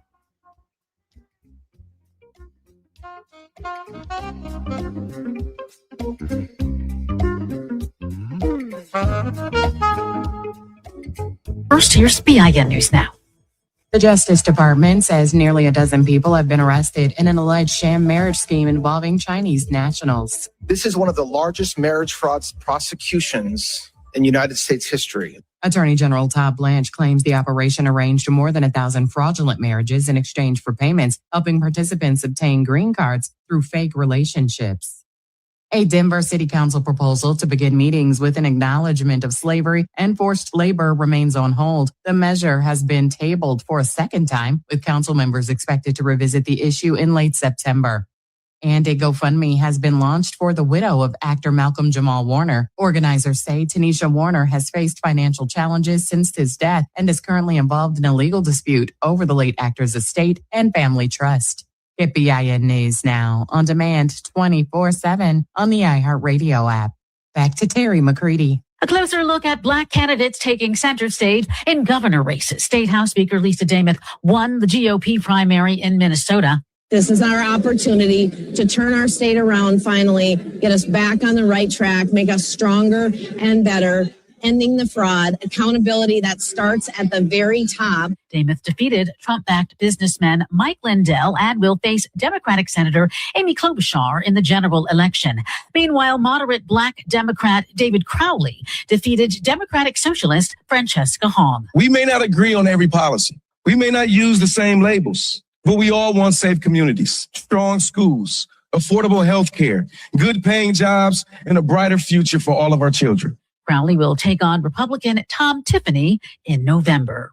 Attorney General Todd Blanche is again making clear that the Justice Department's proposed anti-weaponization fund is dead. I thought it would be very fair for people that spent years in prison, people that were treated so badly, or in many cases, people that did absolutely nothing wrong. So I view that fund as a positive. All right, Blanche says he has rescinded the order creating the billion-dollar fund and insists no money was ever distributed. The fund faced bipartisan criticism, including concerns that people convicted in connection with the January 6th attack could receive taxpayer money, while several federal judges also questioned how it was created. Blanche says he and President Trump will support compensating people they believe were victims of a weaponized Justice Department, but any effort to do so would have to come through Congress rather than the defunct fund. Hundreds of criminal non-citizens in Southern California have been transferred from county jails into federal custody courtesy of Operation Guardian Angel. The U.S. Department of Justice says the operation, which began last year, is designed to get around California's sanctuary laws by securing federal arrest warrants for non-citizens recently arrested by local police. Once issued, local jails are legally required to honor the arrest warrants and hand over the defendants to federal law enforcement. First Assistant U.S. Attorney Bill Staley says California's sanctuary policies put the public at risk and cannot go unchallenged. So far, federal officials have issued 769 arrest warrants and transferred over 300 defendants from local jails into federal custody. Jury selection this week in the Tupac Shakur murder trial in Las Vegas. Dwayne Davis is accused of orchestrating the 1996 murder and faces life behind bars without parole if convicted. More than 20 of the potential 75 jurors have already been excused. The process continues through tomorrow. Opening statements are expected on Monday. Stay informed, stay connected, and subscribe. Follow BIN News this hour wherever you get your podcasts. I'm Terry McCready for the Black Information Network. Chicago, one night only, the Destiny's Child Iconic Reimagined Tribute, live at the Congress Theater, Saturday, August 29th. Experience the songs that defined a generation, reimagined. A 5-piece string ensemble delivers a fresh, symphonic take on the hits you love, blending contemporary sound with those signature harmonies and empowering lyrics. Narrated by Matthew Knowles, the management powerhouse behind Destiny's Child. Upgrade to VIP for an exclusive meet and greet. Tickets are moving fast. Get yours now at destinyschild.com. Say my name, Chicago. This August, feed your mind and challenge your perspective on Von TV. The Wronged, the Maurice Carter story, a compelling documentary that examines the devastating impact of wrongful conviction and one family's relentless fight to restore justice and reclaim a legacy. Wrongful convictions are America's dirty little secret. Our justice system does not want anyone to know that this is happening.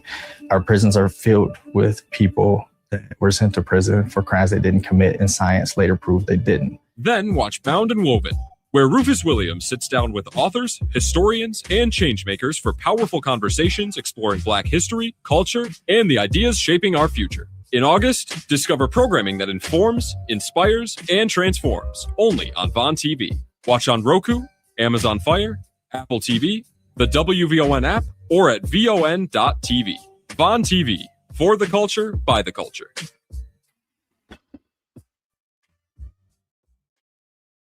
Maria Pappas with Black Houses Matter. We're up to way over 400 million here. Yeah, giving money back. How about that? People in Bellwood got 10 million, Broadview 6 million, Burnham 3 million, South Holland 17 million. The city of Chicago's up to $190 million that we have given back to African Americans. Who does that? Nobody does that but WVON. Cook County Treasurer Maria Pappas with Black Houses Matter, Monday mornings at 11:30 a.m. on the Talk of Chicago, 1690 WVON. Chicago, set those alarm clocks. Chicago Public Schools are back in session August 24th. New year, new possibilities. From WVON, the Talk of Chicago. Be what I want to be, what I want to be. If I work hard at it, be where I want to be, I'll be where I want to be. Live from the Xfinity Studios, it's the station that America listens to, WVON, Berlin, Chicago. It's Matt McGill on Chicago's essential storyteller, WVON.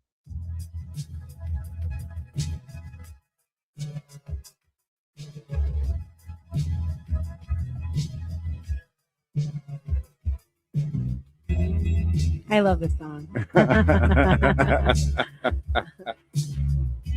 I thought you'd be too young to know this song. You know what? This is one of those songs that I did know it already, but you know, it's had a big resurgence, I think, via Stranger Things.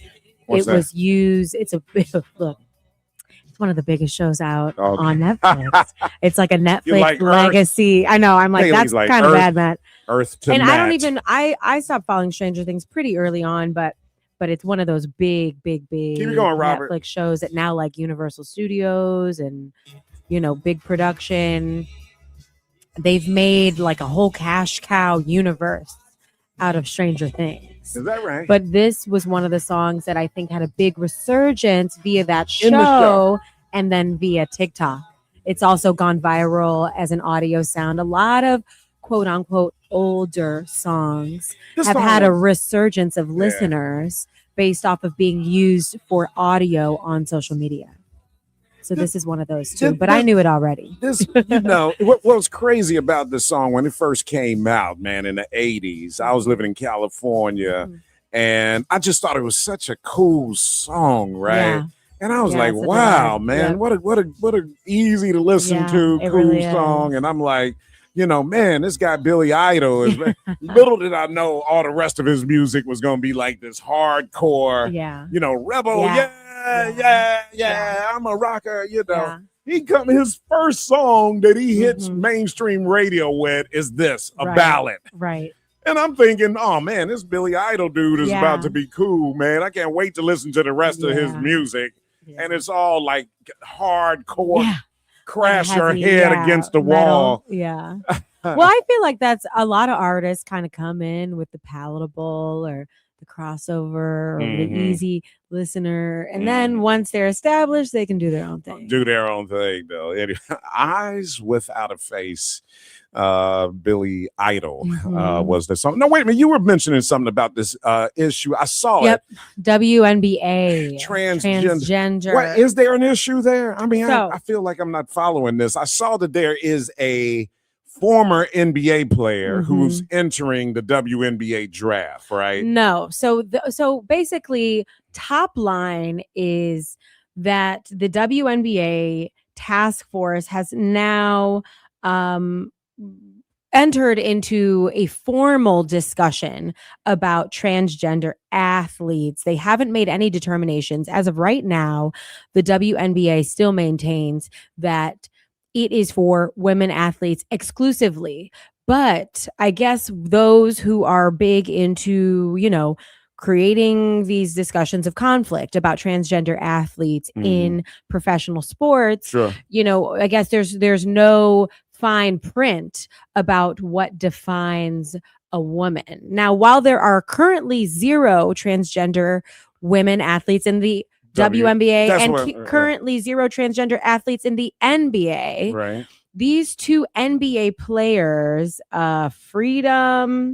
Inez Freedom, and who was the other guy? Royce White. So they tried to make a mockery on their own, which was super corny and super lame. And Freedom sent in a letter declaring for the 2027 WNBA draft. Right. And then Royce White stated publicly he identifies as a woman for the purposes of basketball. These were not serious entries. It was to mock the rules. Right. But the point is that I think people are talking about just why this is even really a hot button topic right now, why the task force needs to revisit this in such a serious way, and also why these NBA players would go out of their way to make a mockery of transgender discussion around sports. And I looked up the numbers while we were on break. In collegiate sports, there are less than 10 out of like 51,000 or something insane athletes that even identify on the spectrum of transgender identity politics. This is such a small itty bitty issue that people even tried to bring into the presidential election last year at school levels. And it is just, to me, it's super lame because it is such a small piece of the pie. It is microscopic in the grand scheme numerically. But it's the one story. Yep. What was the lady's name? That was the swimmer. That was the transgender swimmer that wound up winning a championship. As a male, he was ranked 200th in the country, then repurposed himself to be a woman and qualified to make the swim team. Didn't And probably then repurpose, but went through whatever. did he go through? Well, I don't know the proper went wordage. through the transition. Went through the transition. That's the word I was looking for. And then was like number one. Yeah. That one incident then inspired this movement and this conversation because it's the girl that they've made a star, the Republican Party what's her name? They made her the focal point. The swimmer. Yeah. And I was thinking about was it MMA, right? Wasn't there another issue where there was suspicion around the Olympics? Was it in boxing or MMA? And see, I obviously should have this clear, but right. And they were trying to accuse one of the competitors who was winning. And it was her, her opponent was, just arguably of a different body type, a different physical structure, I believe a white woman, and the other woman who they were accusing of being, possibly biologically born male, as a competitor in the boxing or the MMA fighting. I'm drawing a blank on which sport it was a, just a different structure, a brown person. I just think. So it was Leah Thomas. That's her Okay. name. So Leah Thomas was, she competed for the University of Pennsylvania. She swam on Penn's men's team before transitioning, and later competed on the women's team. Yeah. In March of 2022, she won the NCAA Division I women's 500-yard freestyle, becoming the first known transgender athlete to win an NCAA Division I championship, right? Her participation, and this is really the story right here. Her participation became a major flashpoint in the debate over transgender athletes competing in women's sports.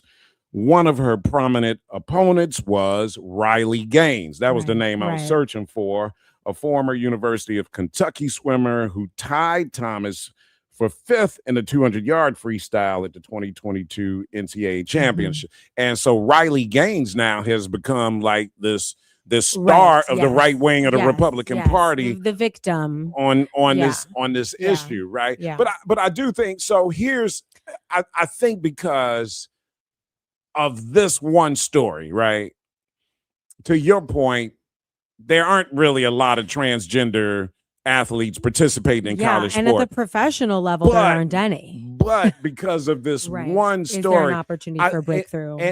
You know what I think it is, though, Haley? I think because this one story, the transitioned Leah Thomas won the NCAA championship. That is the only and reason. I agree. That is tricky territory, and that is a hot button issue. Right. And then when you see that, a highly regarded NCAA competition has now, opened kind of this space for this to be valid and for this type of participation and winning on the other side to take place.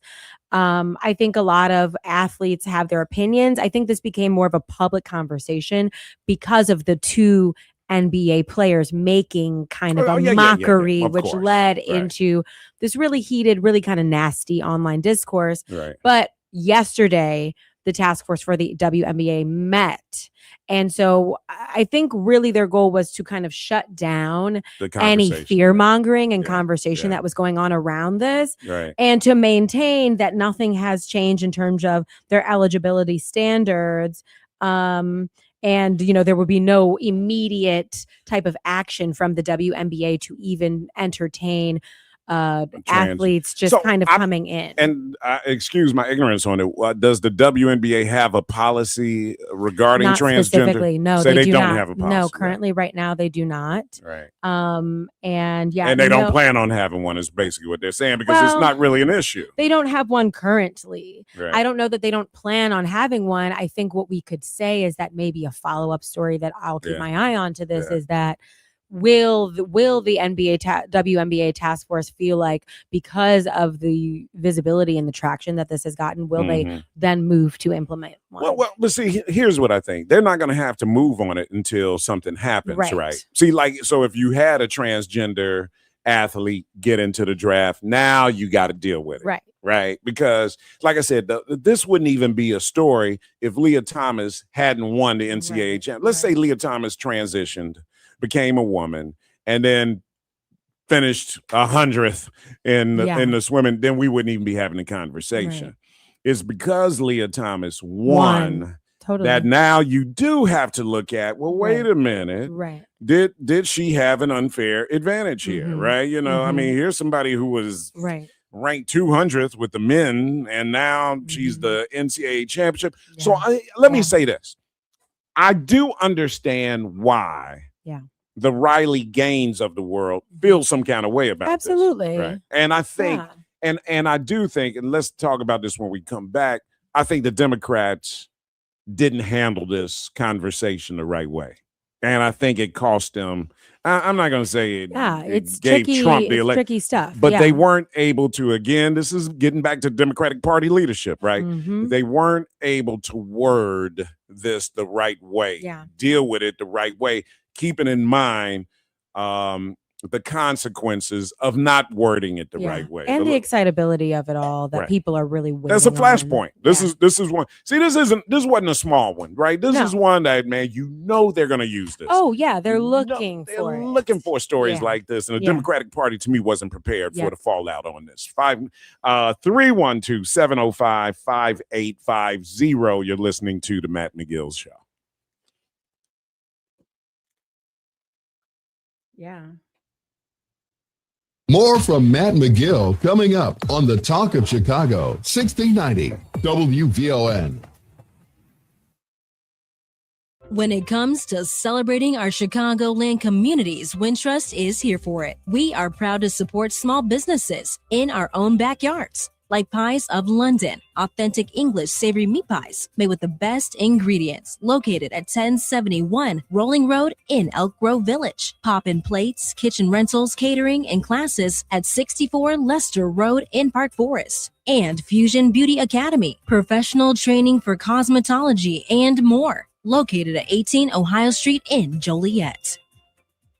Tuned in to your favorite WVON personalities on Facebook Live? Don't just watch, like it, love it, share it. Every click helps us grow the conversation and keep the community strong. So remember, like it, love it, share it, Chicago.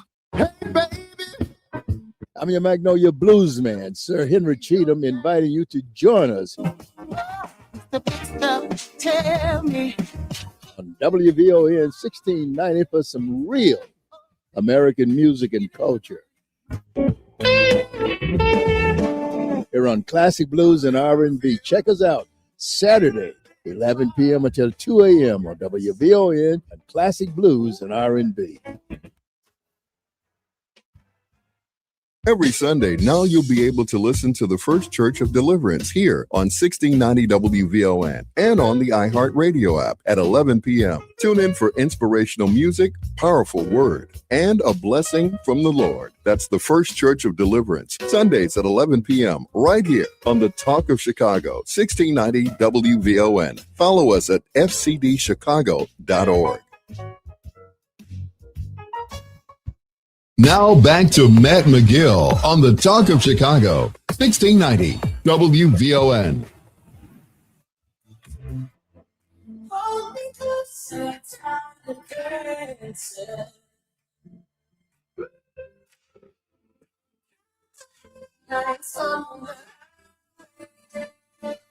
All right, we're back on a Thursday with Haley Vaughn in the studio. Woohoo! Hanging out. Thursday's her day. Come in the studio and hang out. Thursdays. The WVON fam. When she's not doing Pilates, what do you do? Sculpt. Come see me at Core Power West Sculpts? Loop. No, don't give it. Trust me, you don't want to. It's you had the tough. wrong people hanging It's out. needed. Look, we this is health for the community. Okay, Look at come. Robert laughing. We got our free weights. We're Oh, lifting. Lord, have we're doing mercy. aerobics. We're sweating it out. Oh, Studio Lord, is heated to 96 degrees. You stop it, Haley. 60 minutes. You're gonna have Sweat these- with me at West Loop. You're gonna have some overweight old men showing up. Good. And I bet you I'll get their results. Okay, I hear you. Yeah, well, look, I need to work on this stomach Yeah, here. come on through, Matt. No, I need some testosterone shots or something. Help me, man. Anyway, so funny. See, I don't think the Democratic Party understood how to address this topic. Right. All they had to do is come out and say, categorically, no, we need to figure out a different category for transgender athletes. I agree. Bottom line, Yeah. if you were born a woman, you compete against women. If you're born a man, you compete against men. if you were born a man or a woman and you transition, we're going to create another category. This is not going to happen this way. And the Democrats, if they would have just came out like that, and you had that option, a third category, let's at least explore a third category. The Leah Thompsons of the world should not be competing against women that were born. And all Democrats had to do is be clear on that. Hey, we support LGBTQ, transition, transgenders. Right. We Identity, support their right to be who they feel they are and all of that. But when it comes to college sports, we have to take a different approach to it. Yeah. Would not have lost one vote. I definitely think that there's two sides to this conversation. And I think that the first side is that I think that I agree that because this is such a hot button, clickbait phraseage that is like the right is using it. Absolutely. They're using it to weaponize it. They are making it seem like it's happening in every local school, in every corner, in every town. Right. It's not, right? We could probably count very, very, very few transgender athletes throughout the country at any level. Right. However, I do think that it still needs to be addressed. And I would agree that I think that ultimately, I think that the Democratic Party hasn't necessarily taken a stance because, again, this isn't really something that is actively happening at a rate that needs current resolve. Yeah. But that doesn't mean that there should not be a lane that is addressing this. And I think that the more that these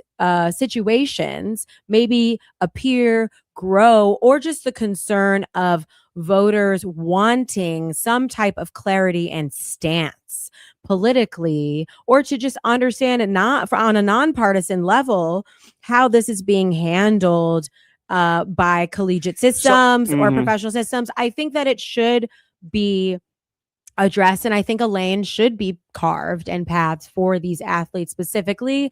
I just think the reason it hasn't happened yet is because it's not happening at a rate high enough that there's a sense of urgency for those that really understand it to be addressed. But see, I can't take the Democrats off the hook, and for this reason, right? I think what they have not done a good job of is reading the room, right? Mm-hmm. And understanding, because you made a good point, right? Democrats probably didn't address it the right way because they figured it's not happening enough to address it. This is really not a big issue, guys. So we're not going to really address this at all.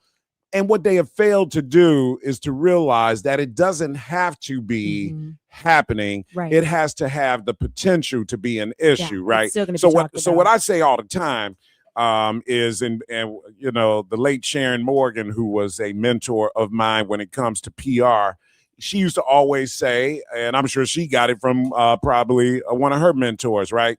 Reality is not reality. Perception is reality. Correct. So the reality on this is that it's not like 10 happening. people, right? The perception of the reality. Right. Oh, here we go. They're taking it over, is what and we're carries losing our the day. traditional value. Right. All of that rhetoric is moving ahead while the Democrats are sitting silently on their hands. Exactly. Correct. And they were unprepared to Yeah. handle it. I'll give you another example. I mean, let's just look at something else, right?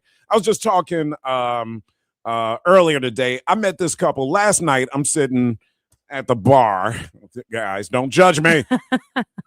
I went to visit my cousin in the hospital, and I stopped off. I had parked around the Marriott Hotel, stopped over at the hotel to have a glass of wine, and just got into some great conversation at the bar. It was really hilarious because I kept saying, I don't want to talk politics, and then I started talking politics, right? The guy next to me was like, dude, you keep saying you don't want to talk politics, and then you follow it up with talking politics, right?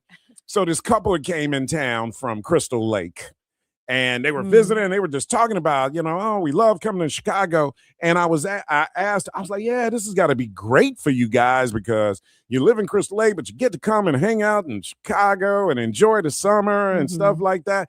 And the lady said, yeah, we love it. We just got to watch out for these teen takeovers and stuff like that, right? And you already knew what news station they were watching. Okay. And I'm like, what teen take? Right. I'm like, And I then live what'd she here. say? She looked at you blank. All right. So here we go. Right. So, of course, I'm not going to pass up the opportunity to have this conversation.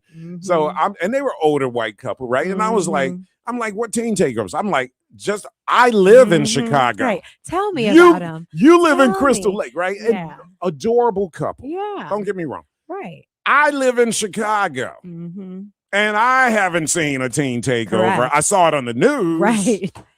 Right. You know, it hasn't impacted my life, and I'm here every day. Correct. You know, tell me, you know, I was telling them, like, don't believe what you see on the news. The sky is not, you know what I told them? I said, the sky in Chicago is not on fire. We just have a black mayor, you know. And then they kind of realized I was going in, you know. I brought, hear me. You know, right, and then now they're like, oh no, right, like, please don't make it about race. Oh, sorry, it is. A glass of Chardonnay brought out the race card. Right. I mean, hey, if the race card's already out, it's already out though. Right. Thank you, Haley. It's already. But the point is, the perception is their reality. Correct. So teen takeovers. I mean, who? All of us listening to the show right now. I mean, when was the last time a teen takeover impacted your life, right? And maybe some people have had an experience with it. Doesn't mean they don't exist in totality. Yes. However, the impact of it actually being felt is different than the sensationalized concept of it that, you know, Fox News and the like, right, would have you think. And or whatever news station, local news, because it's not just Fox. Because they could be they could be watching local news. You're right. They could just be watching one of our local stations. You're right. And get that perception, right? That, oh my God, we got to let's plan to go to Chicago, but we got to be careful about the teen takeovers. Exactly. I'm like, what teen takeovers? You know, I know I flipped it on them, and I feel like, all right, bad Matt, you shouldn't have had the Chardonnay and went in. But it's also okay dropping race. Well, you know, I feel like it's okay to, you know, provoke some thought, even if you do it in a micro spicy way. At a bar. Right. I'm like, look, you're asking the wrong person, Matt. Quite frankly. I'm like, hey. Look, Shelby says, how about them carjackings? Right. You know, but you know, it could be anything. They could have said violence or anything else, right? She chose teen takeover, and I was like, the sky's not on fire. Right. And while we know that these things are an issue, they are not an issue at the rates, or they are not up to impact people in the way that, you know, these news people or these outlets would have you think. For whatever reason, they're having you think this, man. Sometimes news editors and assignment desk editors, they pursue stories because they feel like these stories are sexy. This is going to be eye-catching. And sometimes I don't even know that they understand the consequence of reporting on a story a little recklessly, right? Like making it seem like there are teen takeovers going on, right? But if you listen to the Trump administration, these transgenders are everywhere competing against they're going into your bathroom, your daughter, your teenage daughters, your little girl. Right, the drag queen. Right, they're going into bathrooms with your little daughters, right? The perception that they can create from this, you know, or Trump maybe they're taking over, they're eating cats and dogs. Right. Even though the likely predator on your block is, you know, your neighbor Joe. Right. Who, exactly. Right. You know, eats the same thing for breakfast, lunch, and dinner. Exactly. Wears the most basic outfit ever and looks, you know, quote unquote normal. And that's the person you don't want going into your daughter's bathroom, and not the drag queen. Exactly. So if you create enough perception, right, then it validates this action like by ICE. We got to go after, you know, they brought all the rapists and the murderers are here in America now. And then you see ICE arresting a lady that sells flowers. A nun on her way to mass. Exactly. And it's like, all right, guys, this is where the fight and Project 2025 and all it is authoritarianism. It's like fear mongering. And these it absolutely works. Tried and true, historically tested, multi-generate. This was the tactics of the Nazis in, you know, in World War II, in the Holocaust. I'm sure. It was, they are the problem. Right. This is who you should be afraid of. Right. And here's how we're going to get everyone on board to believe it. So when we start doing harm unto these people, you will not stop us and you will not try. Right. And it works. 312 Al. Hold on. All right. Al hung up. 312-705-5858. 888-848-5050 is the number. I'll get to some phone calls when we return after this. Possible showers today with a high of 80. Good afternoon. I'm Kayla Patton in for Logan Page, and here's what's happening. The iconic Illinois State Fair is kicking off its first day today, and yesterday Governor Pritzker was there for the unveiling of this year's butter cow sculpture.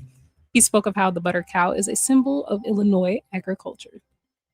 This butter cow is, well, the unveiling is, of course, a perfect way to lead us into this state fair. But it's also a symbol of so much about Illinois' agriculture economy. The cow sculpture is accompanied by a girl eating ice cream as they head out onto Route 66 for an adventure. This year's Illinois State Fair's theme is Miles of Smiles, as it recognizes the 100th anniversary of the historic Route 66 that was established in 1926, beginning in downtown Chicago and ending in Santa Monica, California. The fair takes place today, August 13th through August 23rd in Springfield. The Bears are expected to announce an update on the team's stadium plans today, and the team said that they are planning to advance their stadium project in Hammond, Indiana. Indiana Governor Mike Braun says they remain optimistic that the Bears will choose the Hoosier State. When we get this across the finish line, we're in the due diligence stage.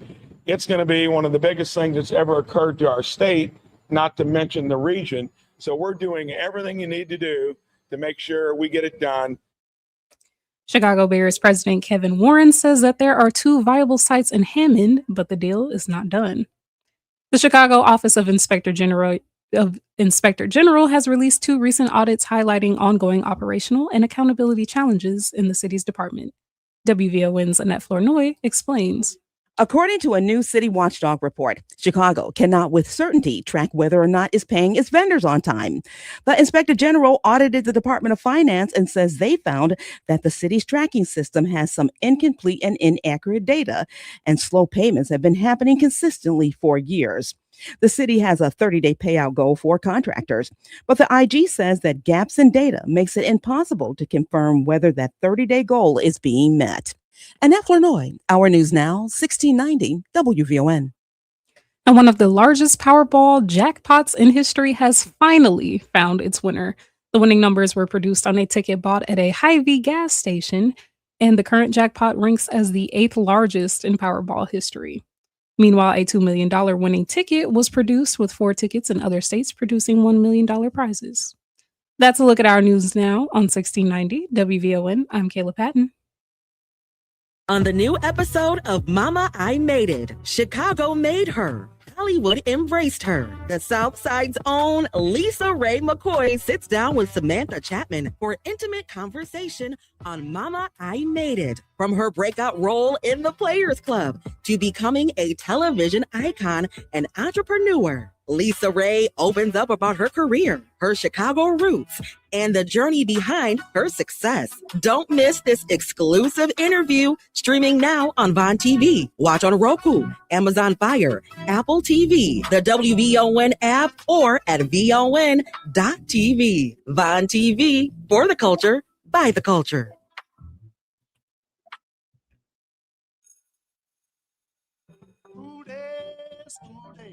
This is Congressman Danny Davis inviting you to our 47th annual Back to School Picnic and Parade Saturday, August 15th at Columbus Park all day. This is Representative LaShawn K. Ford, and we will have activities for the whole family. School supplies, book bags, and 100 computers will be raffled off. This is LaShawn K. Ford, and join us on Saturday, August 15th, all day at Columbus Park. And remember, Chicago Public Schools start on August 24th. Don't miss the first day of school. I'm LaShawn K. Ford, and I approve this message. Paid for by LaShawn K. Ford for Congress. This is your host and life coach, Linnell Harris, and I want you to join me every Sunday morning from 7 a.m. to 9 a.m. for Inspirational Perspective. On Inspirational Perspective, we talk life vision, life purpose, and the show is all about helping you live the best life possible. So join me as we look at supporting you in living the life you intend to live and making your life's vision a reality. Every Sunday morning at 7 a.m. on the Talk of Chicago, 1690 a.m. WVON. Now back to Matt McGill on the Talk of Chicago, 1690 WVON.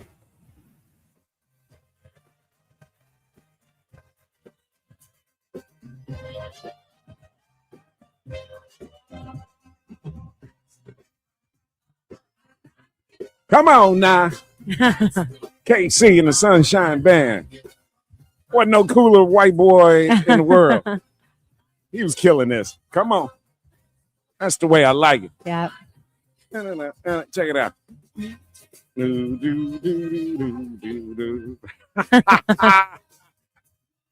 I love this, Robert. Oh, come on, Casey. Huh. All your love. Everybody was jamming to this. He had a black band behind him. His horn players were all black. Honestly, I miss a live band in today's music. You miss growing up in the 70s, little Miss. And Haley. you know what? That's what you I was miss. raised by a woman of the 70s, Yes, so you that were. is Your mom. probably why. The 70s were My banging. mom is all about the 70s. The 70s were. So That what? is her. Like, if you're gonna pick the decade that you grew up in, it would be what? I would say I grew up Mhm. in the early 2000s because I was Okay. born in 94. Mhm. So I can't say that I grew up in the No, 90s. so you were- I grew up early 2000s. So I you were- graduated high school in 2012. Yeah, so you were like So, basically 7 like a- to 17 from 2000 to 2010. Correct. Generally. Correct. Right. Yes. That's growing up. Exactly. You grew up. So what do you like we say the That's what I'm 80s. saying. We're like What- we're the last couple years of the millennial generation. Mhm. But I would say like obviously 90s, early 2000s. So what do you music, call it? The media. 2000s? Yeah, I mean, but it's weird because I feel like we're still I guess we're in the 2020s now, so I guess we should just call it the 2000s. Some people call it, what is it, the aughts or whatever, but like, Is it the I 80s or don't the know. 80s? Right, the 80s or 80s, 90s or 90s, and what early are you? 2000s. Early 2000s. But I think because my dad was born in 56, my mom was born in 62. Don't be giving And your mother's so- age out on radio, Well, look, girl. if somebody wants to get their calculator out, that's on them. But I'm gonna tell your mama, you was born in 62, huh? She gonna be like, no, what? but you know what? You know who will be the first to tell her age? She will, and Is like that right? proud. So, but Your mama obviously she looks- looks fabulous. Your mama looks She good. looks fabulous. She looks about probably 15 years younger than she is. Your so- mama looks good. Yeah, I and I shout told out her to that. her. I told her that the Yeah, other day. I yeah. was But like, they exposed us. My parents exposed us to a lot of just culture, music, especially. Both my parents were big into funk. And Speaking of the funk, all the things. we are going to have George Clinton on the Matt McGill show. Sonia informed me that George Clinton is coming on the Matt McGill show. I think sometimes next week. Speaking of the funk, that is going to happen. Also, Gregory Porter is coming on. Do you got you? And I was asking you about if you knew who Gregory Porter was, but he's an amazing artist that's coming. That's to who we were Chicago. just looking at. Yeah, Yeah. No, I he's wasn't coming. as familiar, but He's coming to Chicago as well, and he's going to come on the show. So we're going to. Kayla, you were. What did you just? Is your microphone on? Yes, it is. What did you just report about? You said something is going to start somewhere and it's going to end up at Santa Monica Pier. Oh, I was talking about the Illinois State Fair that is happening, and they are celebrating the historic Route 66. And so okay. it started in downtown nice. Chicago and ended in Santa Monica, California. Did they do that already or what? Nope, it started today, and it will take place through August 23rd in Springfield. So they're okay. So are they starting like at Navy Pier and going to end at the Santa Monica Pier, or did they? Are they going to start at the where the Route 66 originally started, which I think is on Jackson and Michigan? I think they're just throwing the state fair just in celebration of it, not okay. necessarily going down the whole route. Okay. Okay. But that would be kind of That fun would if they be decided to cool. do that. That would be something Well, different. I heard that was going on, though. I heard that they were going to change for the celebration reasons. They were going to change the beginning of Route 66 and say it starts at Navy Pier, because if you look at Navy Pier with the Ferris wheel and everything. Right. And I think Santa Monica Pier has the same thing. It does. I've been to the Santa Monica Pier. It's Exactly. lovely. It's a similar, basically same I've been concept. there. Yeah. We used to smoke weed up under the Santa Monica Pier when I went to Under that like elevated dock. Yeah. when I went to Santa Monica College. Oh, right. So you know Santa Monica. Yeah. I used to spend a lot of time in Santa Monica when I was living in LA. Amazing, man. It's lovely. Oh my God. So what they are going to, I think symbolically they want to make it like from Navy Pier to Santa Monica Pier, Route 66. And you know what? For the purpose of the text and the copyright, just let them, because oh well. Why not, right? I mean, what is it? A difference of a couple miles? What is the difference of a couple miles? But some people are traditionalists. They want to be like, accuracy. No, it started right here on Jackson and Michigan, this intersection. Yeah. This is where it started. So a lot of that conversation is going. All right, Junior, welcome to WVON. What's on your mind? Hey, Matt, how you doing today? Doing good, brother. What you up to? Look, all right, I can't hear you now, man. You're breaking up. You hear me now? Yeah, go ahead. Okay, I agree with you with as far as the conversation that you all were having about the transgender, and my take on that is that this is something that they wanted. I'm trying to figure out what is the big deal when they say, well, a man can't, even a transgender can't play in the WNBA. And even if he's transgender, I'm trying to figure out, like, this is the thing that they wanted. So what is the big problem now? What do you mean this is what they wanted? Who's the they? This community. They said that they could do the same thing that men can do. They want women to play in men's sports. They want men to play at the women's sports. But now that these two gentlemen that she's saying so-called are making a mockery of the WNBA, they want to play in the NBA. So this is the kind of stuff that I feel, and I'm not against the LGBTQ community. I'm just saying the same thing that you were saying. I don't want them I don't want a man that's transitioning into a woman to be in the bathroom with my daughter. Yeah, but see, okay. So you and I agree on that, right? That we have some concerns about the bathroom situation. I think what we were talking about is that the reality doesn't match the perception, right? The reality is there aren't a lot of transgender people going into bathrooms with little girls. That's the reality. The perception can be sold like that so that we go into a frenzy and panic and it becomes a political issue. But you know it's going to happen, though.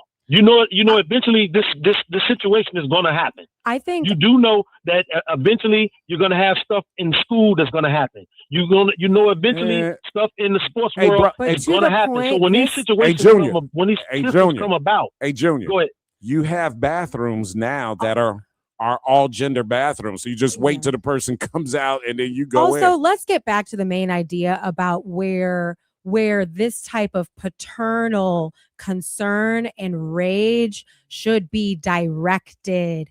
There are boys that are in your daughter's classroom that are going to be a much bigger threat to her safety and violating her in her day-to-day life than somebody who desires, for their own personal reasons, to be a woman. The chances of somebody going through a medical transition to alter their identity, being sexually or deviously interested in your daughter, is much less likely than the young men than she is socializing with at her friend's house, in class, partnering on projects, and at parties. So when I hear concerned and at fathers, frat party, there is so much more where this energy could be directed effectively and proactively, where she's going to face real threats from men who actually do desire to maybe harm or violate, and it's likely not going to be the transgender person trying to go to the bathroom. Good point, Haley Vaughn. I love it. When we return, our friends from Insight Hospital and Medical Center,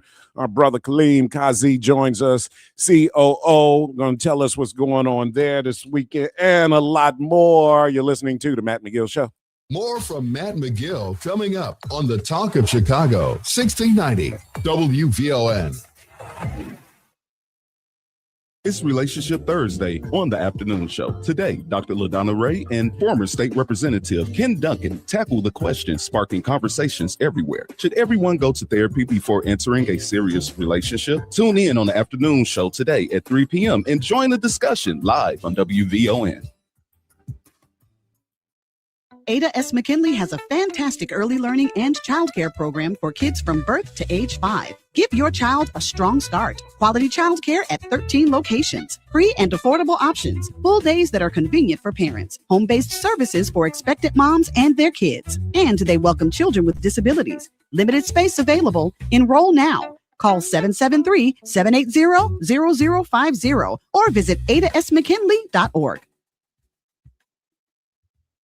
This is your host and life coach, Linnell Harris, and I want you to join me every Sunday morning from 7 a.m. to 9 a.m. for Inspirational Perspective. On Inspirational Perspective, we talk life vision, life purpose, and the show is all about helping you live the best life possible. So join me as we look at supporting you in living the life you intend to live and making your life's vision a reality. Every Sunday morning at 7 a.m. on the Talk of Chicago, 1690 a.m.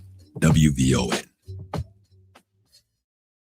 You never know who's going to stop by WVON. I'm going to sound like Roger Goodell. The Chicago Bears with the 25th pick in the 2026 NFL Draft. Dylan Thieneman from Oregon. Brother, Big D, you are a Chicago Bear. How does it feel, man? Oh, yeah, I mean, it feels great. Amazing. Can't even describe it. One of our legendary Chicago Bears. Number 22, Matt Forte. What's happening, brother? Welcome to WVON. Hey, what's happening, man? Good to be here. Joining me, Kevin Warren. He is the president and chief executive officer for the Chicago Bears. Kevin, welcome back to WVON. Yeah, always good to see you and good to be back. We are the Talk of Chicago, 1690 WVON.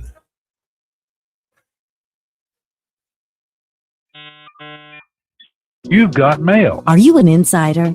Well, if you're part of the WVON family, you should be. Sign up for the WVON's weekly Insider e-newsletter and stay in the know on all things VON. It's news, it's entertainment, it's the 411 on all things Chicago. Become an insider. Sign up on the WVON app or at WVON.com. You're now connected. Goodbye. Hi, I'm Tavis Smiley, inviting you to join me weekdays from 6 p.m. to 9 p.m. right here on WVON. I am bringing you a national perspective on all the happenings in the Black community and, of course, politics. It's talk radio for us, by us, and this is where America listens. It's Tavis Smiley, weekdays from 6 to 9 p.m. on the Talk of Chicago, 1690 WVON.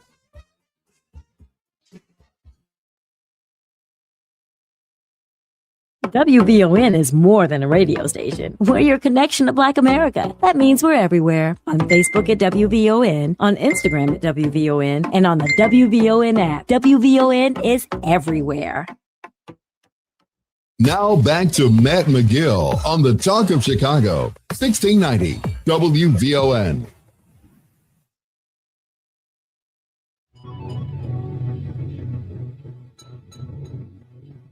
All right. Tony Snow says, have you heard the new TD Jakes Marilyn Manson track? Okay. Well, you know what someone did bring up, and maybe we can get that next break, is the No, we're done. the The show is Casey. over. Oh, right. Oh my God. Yeah. Okay, well, tomorrow or next week, but the remix to the Casey and Sunshine, That's the Way I Like It. That's the way French Montana did a good remix that he dropped for the Knicks, and I it's like really that. good. So you should hear it. All right. Guess what? You know, our friends at Inside Hospital are celebrating 5 years, and they were going to kick it off. You guys know formally Mercy Hospital, big partner in our community. They're doing so much over there. Full service hospital, expanding their services and always looking at the community as a resource to let them know what they need to be doing. The 5th anniversary community block party and health fair was scheduled this weekend, but it's going to be canceled because of weather concerns. Chief Operating Officer Kaleem Kazi is with us right now to talk to us about it. Welcome back to WVON. And a little disappointment got postponed, but what's going on? The weather's not going to be good this weekend? Well, one, thank you so much for having me here, Matt. Excited to be here again. We do have to delay the event just because the weather. We're expecting, a chance of rain out there, but we will be out there no matter what. Still having a backpack giveaway, expecting to give out over 200 backpacks, school supplies, continue to empower our youth, that future generation that we're so attached to here. And then also going to have Islamic Relief USA there, providing free meals to the community as well. I love it. Now that's Saturday, right? Yes, that's Saturday, August 13th from 11 a.m. to 2 p.m. at Insight Hospital. Good. So we want people to know about that. But more importantly, though, the fact that you guys have been here for 5 years, I remember when all of this started. This is just great, man. We need to continue to talk about what Insight is doing, how you guys are partners in the community, and continue to get our community to realize that you are a full service hospital and medical center. If you do not have a primary care physician, you need to do that. And you tell me, Kaleem, if I'm speaking out of place here, but primary care physicians is one of the most important things that you can do. I don't care what kind of insurance you have. You need somebody, a primary care physician that can have a record, a chart of everything that is going on with you. So that when you go to the hospital, there's a reference point. A lot of times we go emergency room, we treat the emergency room like it's a primary care physician. That's not the way to go. Insight, and you elaborate on this for me, please, Kaleem. Insight, 100%. Full service hospital and medical center. Go ahead, Kaleem. 100%. We are present. We're here. We have primary care services. We have other subspecialties. Our biggest goal is to provide care to this community, not only when it comes to primary care services, but all the subspecialties that fall within there, right? Whether it's your neurosurgery needs, your pain management needs, we are full service and we're here to stay, and we're here to support this community and grow with this community. We have just seen so much disservice happen to this community that we've decided that regardless of what it takes, we're going to make sure we bring all the subspecialties that this community needs and make them present here for everyone and their needs. For our listeners, tell me, Kaleem, how much of a priority for you guys is the aging community, our senior citizen community, which is such a big part of our community? One of the main drivers why Insight Hospital came into this community was because of a statistic that it's really hard to even say, is that 1 block north of this hospital, there is a disparity of 20 years of life expectancy. Wow. So just being from the south side of Chicago, it's really, not fair. So for us, coming and being born out of the city of Flint, Michigan, we're used to facing the adversity of bringing, structured, positive, and strong healthcare into communities that are underserved. So we are here to, one, focus on the aging population, but also focus on empowering the new generation that is growing up in this community. I love it, guys. That location, Mercy Hospital, was always a location, a destination for medical services, hospital needs. Our community relied on that building for years.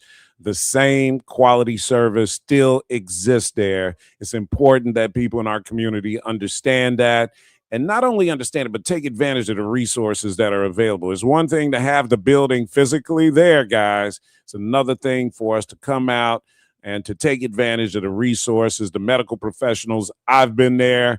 It is full service, absolutely the professionals at the highest level operating. And I'm talking about healthcare professionals that are there for you and all of your needs. But on Saturday, it was going to be a big celebration block party. It's going to be a partial one, I guess is the best way to put it, Kaleem. So you're still going to give out some backpacks and everything, but you're going to reschedule for later on in October as well, right? Correct. We are going to reschedule for October 3rd. What you can expect from us October 3rd is a block party, a health fair, free health screenings, family-friendly activities, a lot of community resources, entertainment. We plan on having a good amount of food trucks out there and an opportunity to connect with all these healthcare professionals that we have integrated in this building. Got anything, Haley? You want to come on out, Haley, and get a backpack? Yeah, honestly, I mean, you know what this makes me think of, Matt? It takes us back to those early conversations we were having this summer about Walgreens and the closures and the access to health care for our Southside communities, to our elderly communities.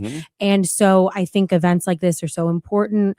We need to spread the word, and we need the community to take advantage of this. These are the opportunities that you want to prioritize your care, especially when the access is right there, because we know that it is hard, and depending on where you are, it can be, we talk about food deserts. What about healthcare deserts, right? Like this is a real concept. That's why it's so important, man. That we, I remember, Kaleem, when all this was going down and we were concerned about that building being handed over to developers, and they were going to build apartments there. Yeah. And we were just so grateful that, Insight came in and understood the importance of making sure that a hospital for the community stayed at that location, man. And so, our community, we're forever thankful for that, because as Haley just pointed out, you got food deserts and then you got hospital deserts as well. And thank God that Insight is good. And thank God to our brothers from Islamic Relief USA as well. Kaleem, I'd love to get them on the show sometime, man. Make that happen for me if you can. Most definitely. And access to healthcare, shouldn't be dependent on your zip code. At Insight, we're committed to making sure every day we provide the care that the South Side needs. I love it, man. And I love the fact that Islamic Relief is so a part of this. Our Islamic brothers and sisters are a part of our community, and we need to celebrate that. Kaleem, good talking to you again, my brother. Good luck this weekend. Thank you. And we look forward to having the community out with us. Let's do it. Kaleem Kazi, Chief Operating Officer, Insight Hospital and Medical Center. Haley Vaughn, thank you so much, my sister. As always, love having you on. Let's do it again next Thursday. Meet us here. We'll be here. Time. I'll see you guys tomorrow right here. Don't go anywhere. LaDonna Ray and Ken Duncan coming up next. I hope you're blessed on this Thursday today. I'm Kayla Patton in for Logan Page this afternoon, and in the headlines, one of the largest Powerball jackpots in history has finally been won by a Quincy resident. The Chicago Air and Water Show is returning to the lakefront this weekend, and Illinois' largest state fair is set to return to the state today with performances, rides, and good food. The Black Information Network is next on Chicago's original social media platform, 1690 AM WVON, Berwyn, Chicago.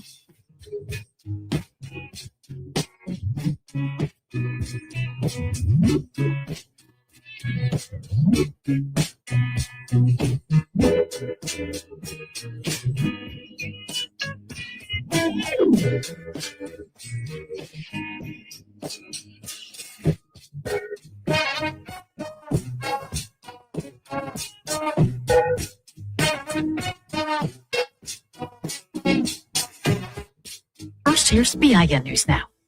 The Justice Department says nearly a dozen people have been arrested in an alleged sham marriage scheme involving Chinese nationals. This is one of the largest marriage fraud prosecutions in United States history. Attorney General Todd Blanche claims the operation arranged more than